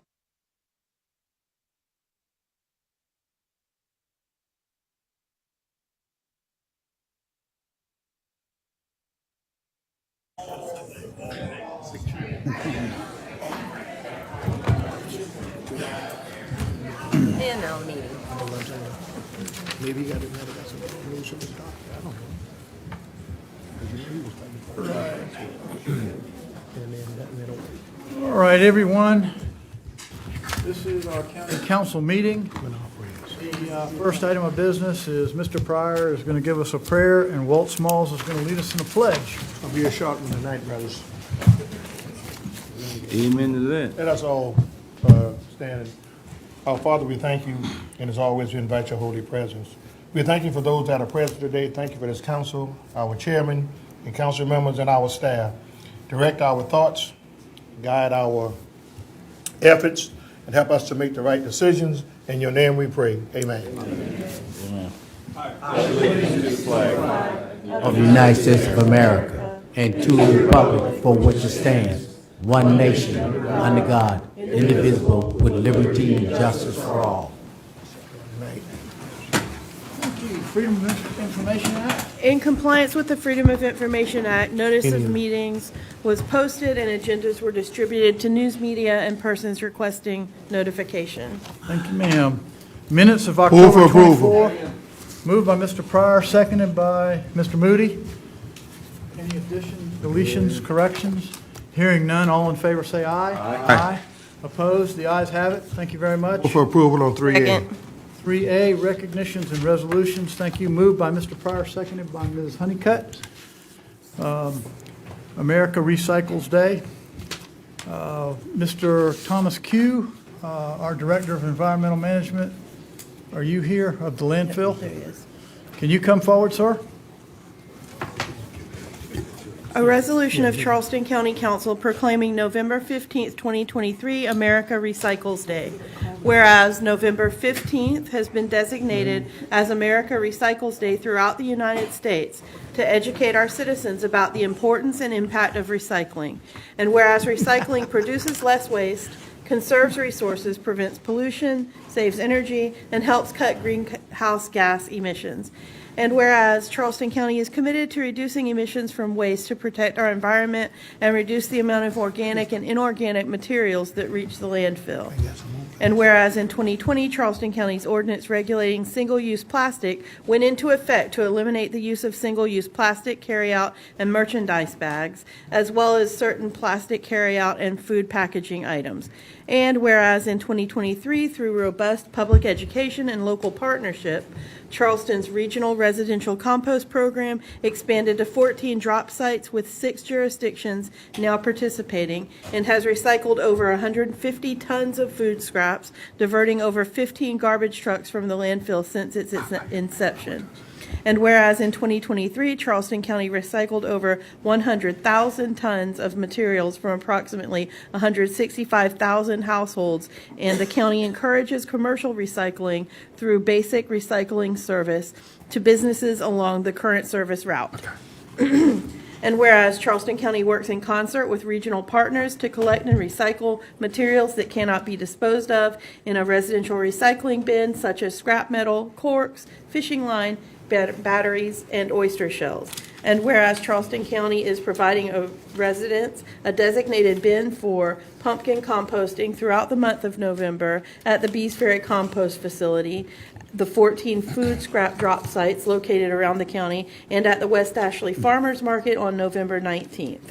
Whereas Charleston County, in collaboration with its local partners, will continue to pursue strategies to increase recycling and composting, including public education efforts and exploring opportunities for additional public recycling bins and composting drop centers. Now therefore be it resolved that Charleston County Council does hereby proclaim November 15th, 2023 as America Recycles Day in Charleston County, and calls upon all residents of this great county to join in supporting the aims and goals of this worthwhile effort. Charleston County Council, Herbert R. Sass, 3rd Chairman.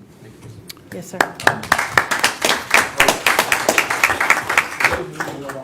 Mr. Q, he comes to us with a wealth of experience in landfill management and also really getting up to speed on the MRF. So he understands the balance between the two of those, how what we do at the MRF affects the landfill. So when he speaks, we need to listen. So, Mr. Q, if you have any comments, we would welcome them. First of all, this is a wonderful acknowledgement. Thank you to everyone. We're just beginning. There's a lot of room for improvement. The composting facility on the Bees Ferry landfill has been nominated. It's in the final 4 for a composting facility in the nation. So that's something that we're working towards. Hopefully, even not if they don't win that award, top 4 seems to be a pretty nice number. We're working every day. We're trying to expand our educational part of recycling and environmental stewardship, I guess. Like I said, this is wonderful. There's a long way to go. We're just going to keep going. But thank you all very much.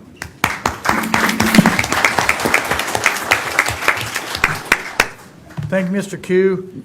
We need to vote. We moved and seconded that motion. We need to vote to approve the recognition resolution. All in favor, say aye. Aye. Opposed?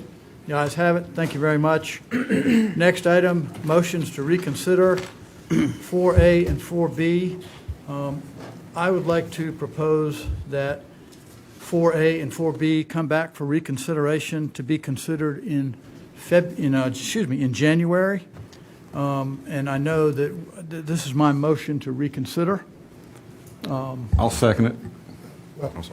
Mr. Chairman. Yes, sir. Correction. You can't make the motion because you're the chair, but somebody else has to make the motion and you can second it. Okay, thank you, sir. All right. So, Mr. Pryor, actually, the chairman is a voting member of the body, so he is allowed to make the motion for reconsideration since he was a member of the winning party in the original vote. But I know he can bring it up, but and to make a motion, the chair can't make a motion. Under Robert's rule, the chair can only chair the meeting and second, but he can't make a motion. So he's he's presenting a motion. Right. This is not reconsideration. Reconsideration was already on the agenda. But I'm not going to argue the attorney. I'm not going to argue with you, but I just want to keep Mr. Sass safe. Well, I just want to make it clear. I did some extensive research with regards to Robert's rules, and because of the makeup of this body and the fact that the chairman is a voting member, he should not technically make motions as the lead of the body or the lead of the meeting, but it does not prohibit him from making motions. It's better practice to not consistently make motions. On any meeting? On any just a specific item? On any meeting, but mostly my research focused on the motion for reconsideration. Well, we'd have to get some clarification. I was always told the chairman cannot make a motion. That's best practice. That's practice right there. Okay, we get some more information on that. I want to be clear, but. Can I ask a question both to the... Hold on a second. Point of order. Is the motion made and seconded? Yes. Now we're in discussion. Thank you very much. Thank you. Mr. Kowalski. A question and then a point to the attorney. Is the motion, so everybody understands, we voted 4-4 last time, so the second reading died, but the motion today is not for a vote for the second reading, it's a vote to postpone. Is that different than what we voted on last time? I don't know, can you bring up something different now that wasn't voted on last time? There was no motion to put something off to January, I don't believe. We voted it down. So is it permissible to bring up something new that was different than what we voted down last meeting? This is something entirely different, isn't it? So the motion for reconsideration would, if it passes, would simply put back to where we were at the time and place from the last vote. And if he is attempting to add, pushing additional consideration of second reading to January, he has added that in along with this motion. But isn't that something different than bringing back what you voted in the majority because you're adding something to it? I don't believe so. But it's different than what we voted on last time, isn't it? The motion now is attempting to bring back something different than what we voted on before, isn't it? Or am I wrong on that?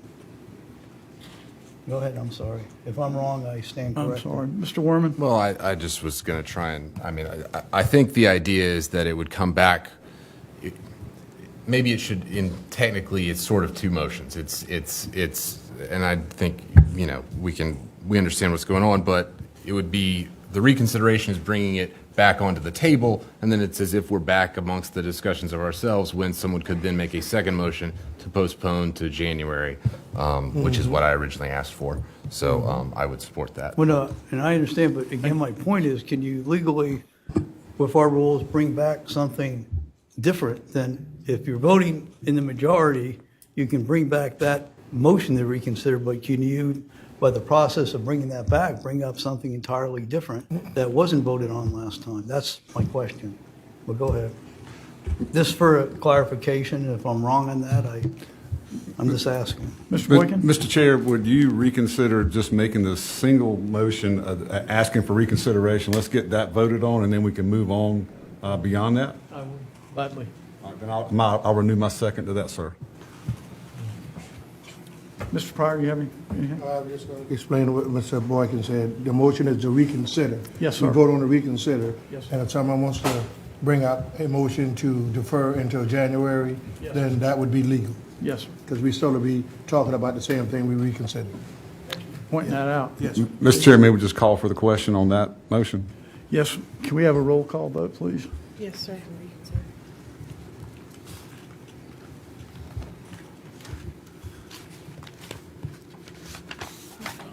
Mr. Boykin? Aye.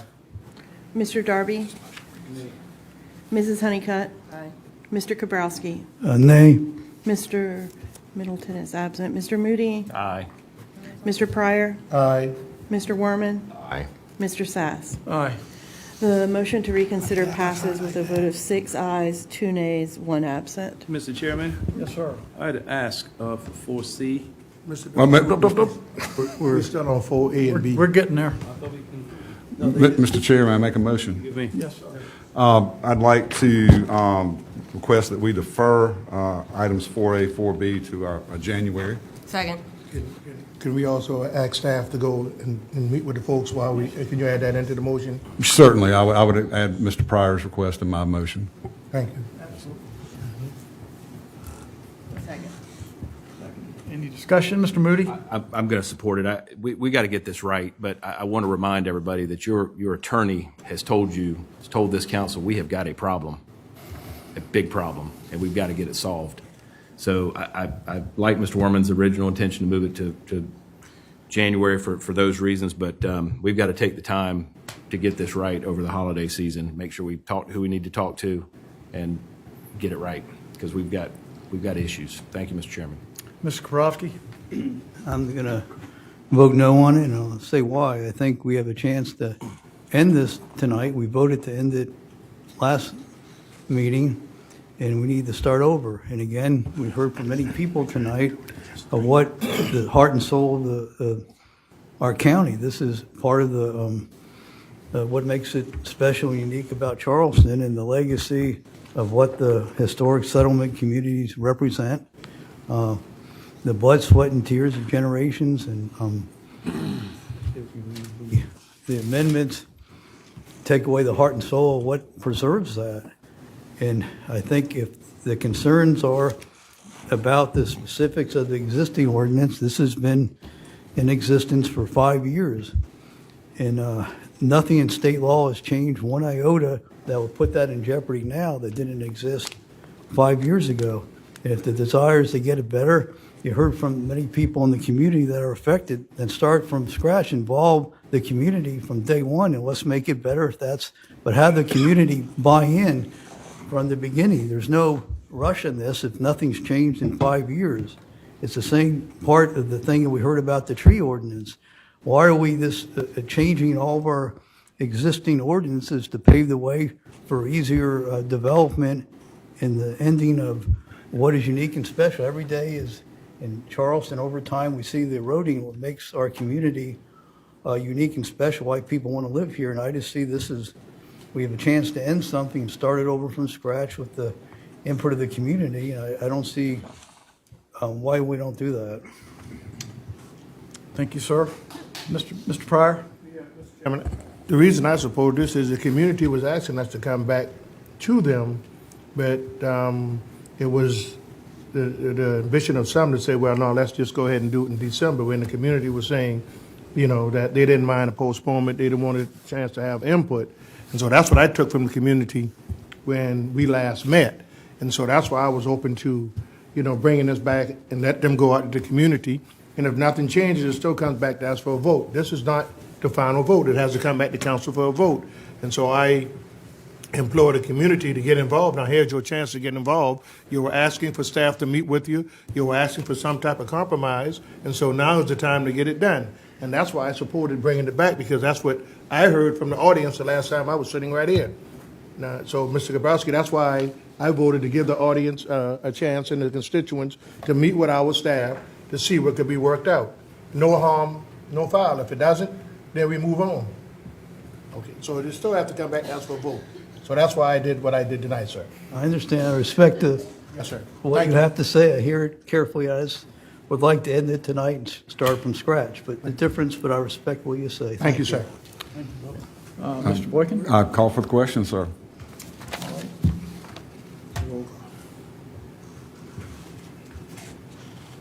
Do you want a roll call? Yes, ma'am. Okay. Mr. Boykin? Aye. Mr. Darby? Nay. Mrs. Honeycutt? Mr. Kabrowski? Nay. Mr. Moody? Aye. Mr. Pryor? Mr. Werman? Aye. Mr. Sass? Aye. Motion to defer passes with 6 ayes, 2 nays, and 1 absent. Thank you. Mr. Chair, if I may. Yes, sir. 4C. Mr. Darby. If I'm in order, sir, to make a motion that the zoning in 10 Mile be removed from 4 to 3.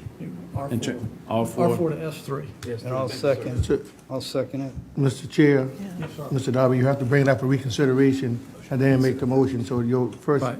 would have to be bringing it up for That I'm reconsideration. surrounded by smart people. Well, I'm telling you, it's great. Make a motion to reconsider. Second. Mark. Any discussion? All in favor, say aye. Aye. Opposed? Nay.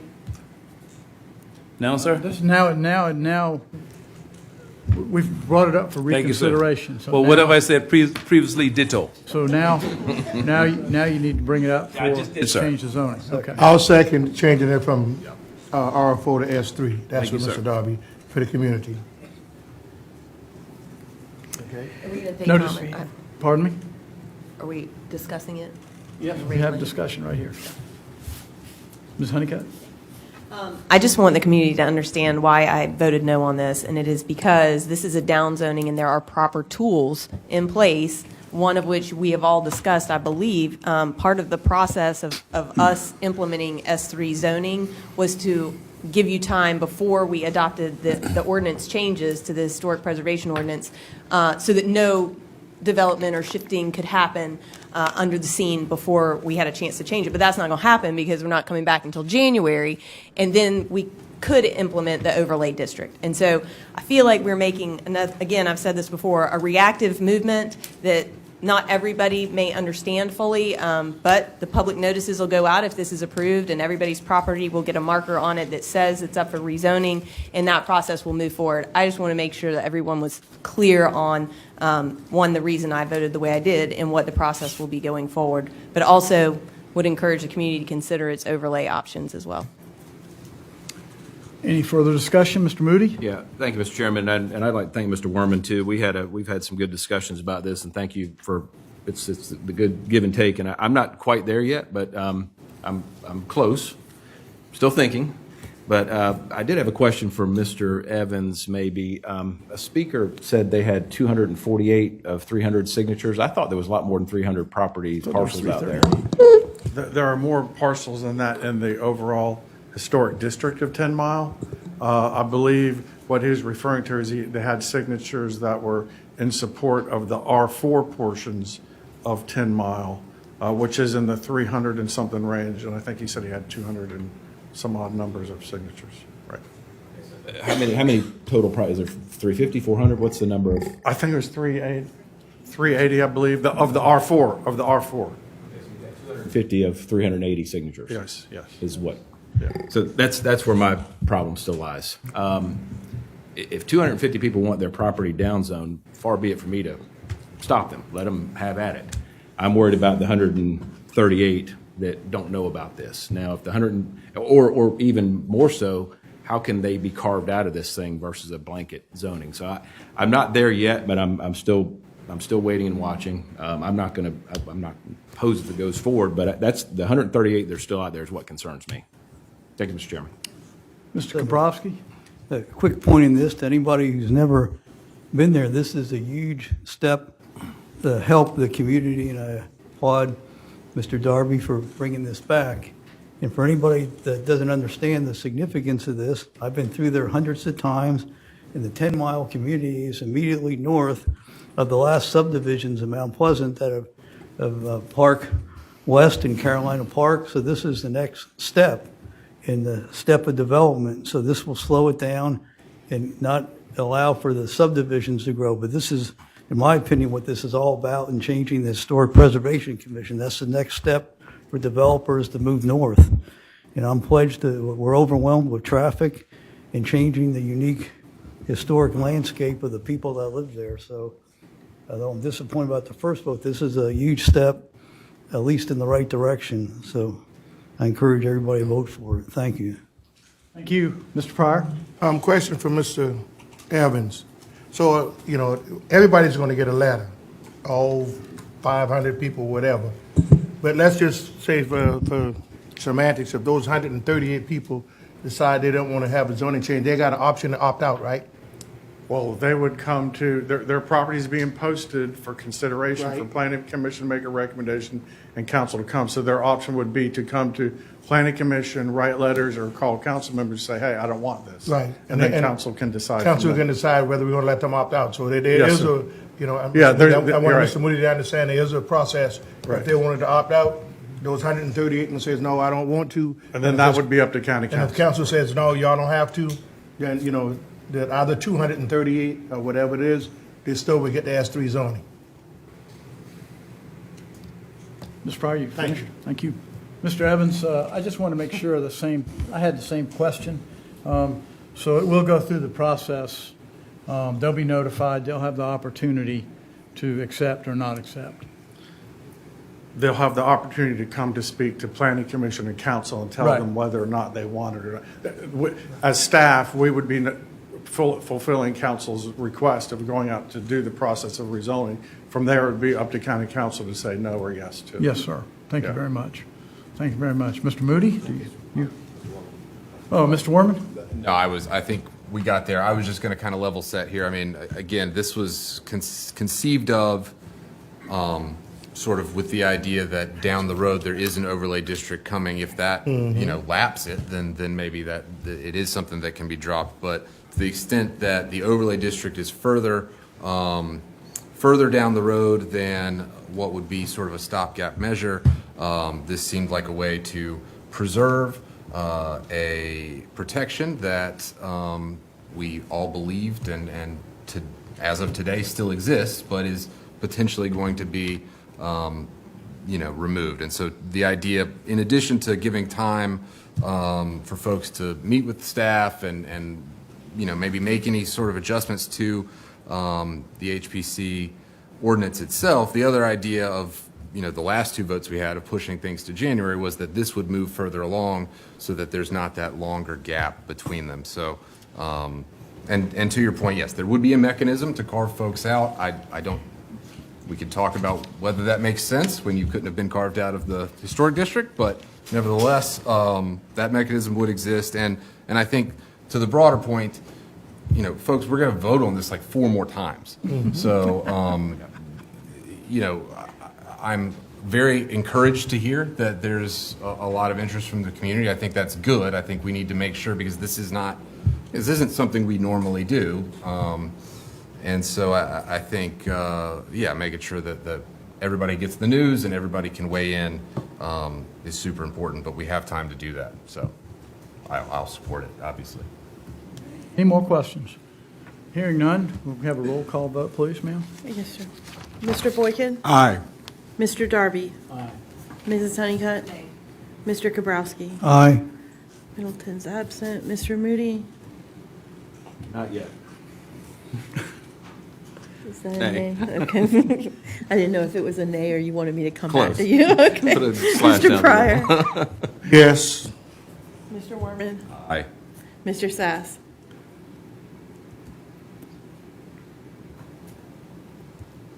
Nay. Okay. The motion passes with 5 ayes, 3 nays, and 1 absent. Thank you all very much. Number 5, second reading ordinances. Financial incentives for Palmetto Logistics Center property owner, LP. Yes, sir. An ordinance authorizing the execution and delivery of a fee in lieu of tax agreement by and between Palmetto Logistics Center, South Carolina, property owner LP, including any related or affiliated entities and any sponsor affiliates, whereby Charleston County will enter into a fee in lieu of taxes arrangement with the company, providing for payment by the company of certain fees in lieu of ad valorem taxes, providing for the allocation of fee in lieu of taxes paid by the company under the agreement for establishment of a multi-county industrial/business park and other matters relating thereto, with the right to amend up to third reading. Mr. Boykin? Aye. Mr. Darby? Mrs. Honeycutt? Aye. Mr. Kabrowski? Nay. Mr. Middleton's absent. Mr. Moody? Aye. Mr. Pryor? Aye. Mr. Werman? Aye. Mr. Sass? Aye. The ordinance passes second reading with 7 ayes, 1 nay, and 1 absent. Thank you. 5B, multi-county industrial park incentives for properties located within tax increment finance district. Ordinance, second reading. An ordinance to further amend the agreement for the establishment of a multi-county industrial business park for properties located in a redevelopment project area by and between Charleston County, South Carolina, and Colleton County, South Carolina, providing for the development of a multi-county industrial business park so as to include additional property in Charleston County as part of the multi-county industrial park. Mr. Boykin? Aye. Mr. Darby? Aye. Mrs. Honeycutt? Mr. Kabrowski? Aye. Mr. Moody? Aye. Mr. Pryor? Mr. Werman? Aye. Mr. Sass? Aye. Ordinance passes second reading with 8 ayes and 1 absent. Thank you. 5C, amendments to multi-county industrial park ordinance, second reading. An ordinance to further amend the agreement for development of a joint county industrial park by and between Charleston County, South Carolina, and Colleton County, South Carolina, providing for the development of a jointly owned and operated industrial business park so as to include additional property in Charleston County as part of the joint county industrial park, and to update the status of certain property in Charleston County with respect to the joint county industrial park. Mr. Boykin? Aye. Mr. Darby? Mrs. Honeycutt? Aye. Mr. Kabrowski? Aye. Mr. Moody? Aye. Mr. Pryor? Mr. Werman? Mr. Sass? Aye. Ordinance passes second reading with 8 ayes and 1 absent. Thank you. 5D, 2023 business license ordinance amendment, second reading. An ordinance amending ordinance number 2185, the business license ordinance of the County of Charleston, adopted December 7th, 2021, to update the class schedule as required by the South Carolina Business License Tax Standardization Act. Mr. Boykin? Aye. Mr. Darby? Aye. Mrs. Honeycutt? Mr. Kabrowski? Aye. Mr. Moody? Aye. Mr. Pryor? Aye. Mr. Werman? Aye. Mr. Sass? Aye. Ordinance passes second reading with 8 ayes and 1 absent. Thank you, ma'am. 6, committee recommendations with first reading Approval A ordinance. through C. Second. Moved by Mr. Pryor, seconded by Mr. Boykin. Moody. Mr. Moody, I'm sorry. I was looking at him the wrong way. Financial incentives for Project Modern. The first one. Oh, did you want to vote? Do we read those? Yes, sir. Did you have a vote? Um, Did you call for a vote? I did know not call for a somebody- vote. Okay. Yes, sir. Aye. All in favor, say aye. Aye. Opposed? The ayes have it. Thank you. Okay. Okay. An ordinance authorizing the execution and delivery of a fee in lieu of tax agreement by and between Charleston County and an entity currently known to the county as Project Modern, including any related or affiliated entities and any sponsor affiliates, whereby Charleston County will enter into a fee in lieu of taxes arrangement with Project Modern, providing for payment by Project Modern of certain fees in lieu of ad valorem taxes, providing for certain special source revenue or infrastructure credits, providing for the allocation of fee in lieu of taxes taxes paid by Project Modern under the agreement for establishment of multi-county industrial business park and other matters relating thereto with the right to amend up to third reading. Then we have an ordinance to establish pursuant to Section 4-1-170 of the Code of Laws of South Carolina, 1976 as amended, a multi-county business park in conjunction with Colleton County, South Carolina, to provide for a written agreement with Colleton County as to the sharing of the revenues and expenses of the park, to provide for the distribution of revenues from the park among taxing entities having jurisdiction over the park, to provide for a fee in lieu of ad valorem taxation and other matters related thereto with the right to amend up to third reading. And finally, we have an ordinance approving the second amendment to the Golden Grove Development Agreement. Move for approval A through J, 7A. Second. Thank you. Moved by Mr. Pryor, seconded by Mr. Boykin. Any discussion? Mr. Chairman, there was no discussion on the last one, and I just wanted to make a reference to 6B so that the public knew what it was we were voting on there. We had talked about establishing a multi-county park that would be a funding source of recurring revenue for affordable housing, and this is one step toward accomplishing that. And so to those who spoke in public comment tonight from CAJM and about affordable housing, I just wanted to point out that council has just approved the first step in the process of finding that recurring revenue for that. Thank you, Mr. Chairman. Thank you, Ms. Honeycutt. Just let me clarify this to it, Ms. Honeycutt, well spoken. We still have the 15% accommodations tax. We need to take a visit with that too, Mr. Chairman, on a future agenda. Yes, sir. To find out how much of that we want to allocate toward affordable housing. Because that is another mechanism that we could use for affordable housing. So I'd like for that in the future, maybe in January sometime, we talk about how much we want to allocate of that money to go toward affordable housing. I think that's being worked on right now. We just need to give them a number. Yes, sir. Thank you. Let's see, we just did 7A through J. Mr. Chairman, move for approval A through F. A through F? We didn't. 8A. Did we vote on 7? We didn't vote on 7J, did we? We didn't vote on 7 yet. Yes, sir. So, any other questions about 7? Hearing none, all in favor say aye. Aye. Opposed? The ayes have it. Thank you. 8A through 8F, move for approval. Second. Moved by Mr. Pryor, seconded by Mr. Moody. Any questions about any of these?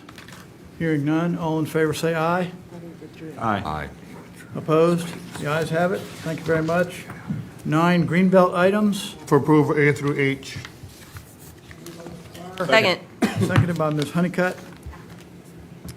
Any questions or discussions of any of these? I just wanted to point out for the woman who spoke during public comment from the Gullah Geechee corridor, I believe it was Marilyn Hemingway, that this is also between Mr. Boykin and I's district. We are very supportive of this project in addition to a lot of these other ones. And thank you, council, for approving these.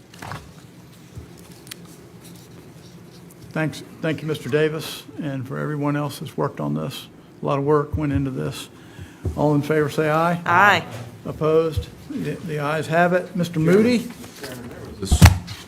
Thank you. There was a scrivener's error in the elected officials' salary agenda item we discussed in the Finance Committee meeting last time was mistakenly left off the agenda. This item was properly voted out of the Finance Committee on Thursday and should have been on the agenda this evening, so I wanted to ask for unanimous consent to add it to tonight's agenda for discussion and voting. Motion. Second. Moved and seconded. Moved by Mr. Moody, seconded by Ms. Honeycutt. Any further discussion? Is the discussion, let it be voted on, discussion to approve it? Yep. Discussion to approve. Discussion to add it to the agenda. Just to add it to the agenda. Agenda, Yep. excuse me. Just to I'm add it sorry. to the agenda. Add it to the Then agenda. we would need to approve it, I assume. Right. Yeah. So, I don't think so. Aye. I ain't going home. Y'all have a good night. opposed? Ayes have it. All right, now the question Move is. for committee recommendation. Second. Moved by Mr. Moody, seconded by Ms. Honeycutt. All in favor, say aye. Oh, okay, I'm sorry, is there discussion? Yes, sir. Okay, go ahead. Long night. I want to thank Mr. Moody very much for bringing this up. It has a lot of great points, but I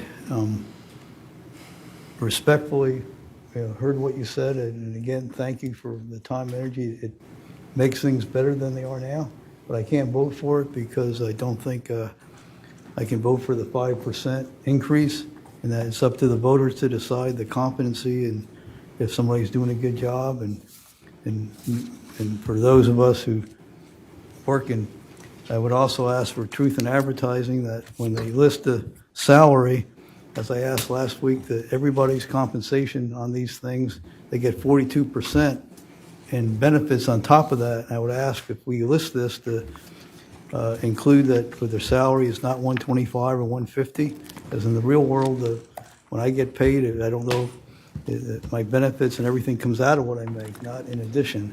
And they get increases in that every year. And I think that if we list the salaries, we ought to list what actually they're getting in compensation, include that 42%. And if it's not enough for somebody, nobody's forcing anybody to run for office. If it's not enough, they don't have to run again. But that's my reasons, but with great respect for the time and energy you did for the reasons you said. Thank you, Mr. Kaprowski. Any further discussion? Hearing none, all in favor say aye. Aye. Opposed? Nay. The ayes have it. Thank you very much. Nay. Yes, sir. Do we need a roll call on that? Might as well now, yeah. I've got, you want a roll call? Need a roll call? Okay. Okay. Mr. Boykin? Aye. Mr. Darby? Nay. Mrs. Honeycutt? Aye. Mr. Kabrowski? Nay. Mr. Moody? Aye. Mr. Pryor? Aye. Mr. Werman? Nay. Mr. Sass? Aye. Okay, the motion passes with 5 ayes, 5 ayes, 3 nays, and 1 absent. Thank you very much. Next item is council comment. Mr. Moody? Thank you, Mr. Chairman. Just real quickly, just to follow up on the 10-mile community, and thank Mr. Werman again for the good dialogue we've shared. There was a gentleman here that spoke in public comments that sold his R4 property for a ton of dough, from what I understand from some of my friends, and is now advocating for us to downzone everybody else. That's my problem. That's the problem I've got with the other 138 people that I want to hear from. Why shouldn't they have the opportunity to maximize their land if they so choose? Okay, and I know that's not a big thing, but for somebody to sell their land and come in here and tell us to downzone everybody else takes a lot of nerve. But I want to hear from the other 138 people, and maybe through this signage process and continued discussions, we'll find those 138 what they think. Thank you, Mr. Chairman. Thank you. Mr. Darby? Yes, sir. On agenda item number 4, this council was on polar ends when it came down to number 4, but yet here we are. We came tonight in terms of agreement. I wish each of us could run for Congress so that we can show people that our society can get along and that we know how to do it right here in Charleston County.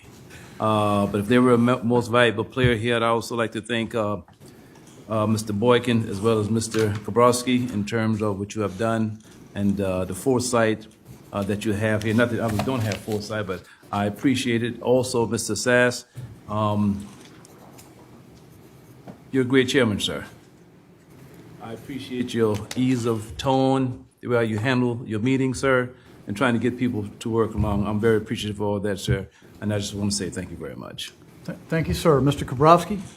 I would echo what Mr. Darby said about the congeniality and also about the way Chairman Sass conducts the meeting and the tone, and that reflects your personality and your demeanor, which, as we've seen in many public bodies, is not the case, and so thank you for that. And I just would like to briefly comment, we heard, I know, 50 people tonight about the tree ordinance, and even though we're not voting on it, I just want to thank each and every one of those people who came, because I agree 100% with them, and I just briefly like to share, I grew up on a street with, there were this double homes, but they had sycamore trees planted on them in the time of my great-grandparents, and when I was born, by that time, it was the most beautiful street in the world because of the shade it provided. And my father-in-law planted the oak trees on Pinkney Street in McClellanville, and now all these 80 years later, we're feeling the effect of that. And the Canopy and Rifle Range Road used to be a magnificent thing, and that's largely gone. And I think that the tree cover and the grand trees does reflect the heart and soul of what makes our landscape and living in Charleston special, and I would never be in support of anything to jeopardize that. And I think those are all good points. I thank each and every one of the people who came tonight. And also with respect to the historic preservation community, I think it's important for people to hear from us, and even though you may not win and everybody had good reasons and that they said why they voted, but it's important for the community to know that there are those who support them and feel that represents the heart and soul of what Charleston is, and those communities should be treasured and not jeopardized, and that some of us strongly believe that. And again, not to denigrate anybody's opinion, but that sometimes there's a goal of letting people know that there's not unanimity in what we do, and hope that we write that by the second or third reading and do everything we can to preserve the historic settlement communities. And it's a long way from settled despite the vote tonight. I heard what others have said, so we have 2 opportunities more to revisit this. It takes 3 readings, and I intend to still fight to preserve those communities in every way I can, because if we lose that, the bonds of the people that live there will be gone forever, and all the generations that preceded them, and it's to honor them as well, to keep that fight going. Thank you. Thank you, Mr. Kowalski. Mr. Werman? I don't have much to add, Mr. Chairman. Just would echo the commendations to yourself, to staff, and especially to everyone who came out tonight. You know, it is not often that we have, you know, nearly 40 folks come out for one issue, and on top of, you know, sort of the general public comments. So, you know, no matter what side of the issue you're on, I don't think anyone can be upset about that, because that's something that I think we all love to see, is the passion from folks coming to, you know, weigh in on their community. Thank you, sir. Mr. Pryor? Nothing tonight, sir. Mr. Boykin? No, sir. Ms. Honeycutt? So I am going to wade into the BZA amendments, because I do appreciate all the people that have come. I've tried to respond to as many of the comments that have come through my email inbox on this. I've only been one of the few to actually speak publicly from this body. And so I want to make clear, because I think someone said tonight that there's been no explanation or reason provided. The reason that I believe that we need to make some amendments, whether they're in the form that they are in this moment or have some revisions, is in order to bring an amendment or a request for a variance to the BZA, you must be the landowner. And in order to be the landowner, if we don't own the land for a project, we have to acquire that land, which means we have to buy it or condemn it and go through that entire process. And for us to spend all of those resources on the front end for something that we may not approve in the end, whether that's by virtue of the BZA or our own council, seems to be a real waste of taxpayer dollars. And so that's one of the reasons I saw, a very legitimate reason for bringing this to council on the front end. But there are 2 major revisions as a result of the limited public process we've had so far, which this was a county council public process. So for anyone who has concern that this is not public engagement, there was a lot of public engagement, for which I am very proud tonight on this issue. Is people get to come and they get to say in front of us on the front end of a project whether or not we're going to approve it. I do think there needs to be a limited site plan review process. So our county arborist needs to review anything that Public Works wants to bring. I've discussed this with the Public Works Department. They've agreed that that is a reasonable amendment to the current revisions as they're proposed. In addition, transportation should also have to mitigate. It's very difficult because of the lack of resources for flood mitigation for our department that handles flooding, stormwater, to be able to actually pay for the removal or replacement of a tree. But for transportation that has a funding source, that's an absolute, we need to make sure we do that. So those 2 at a minimum.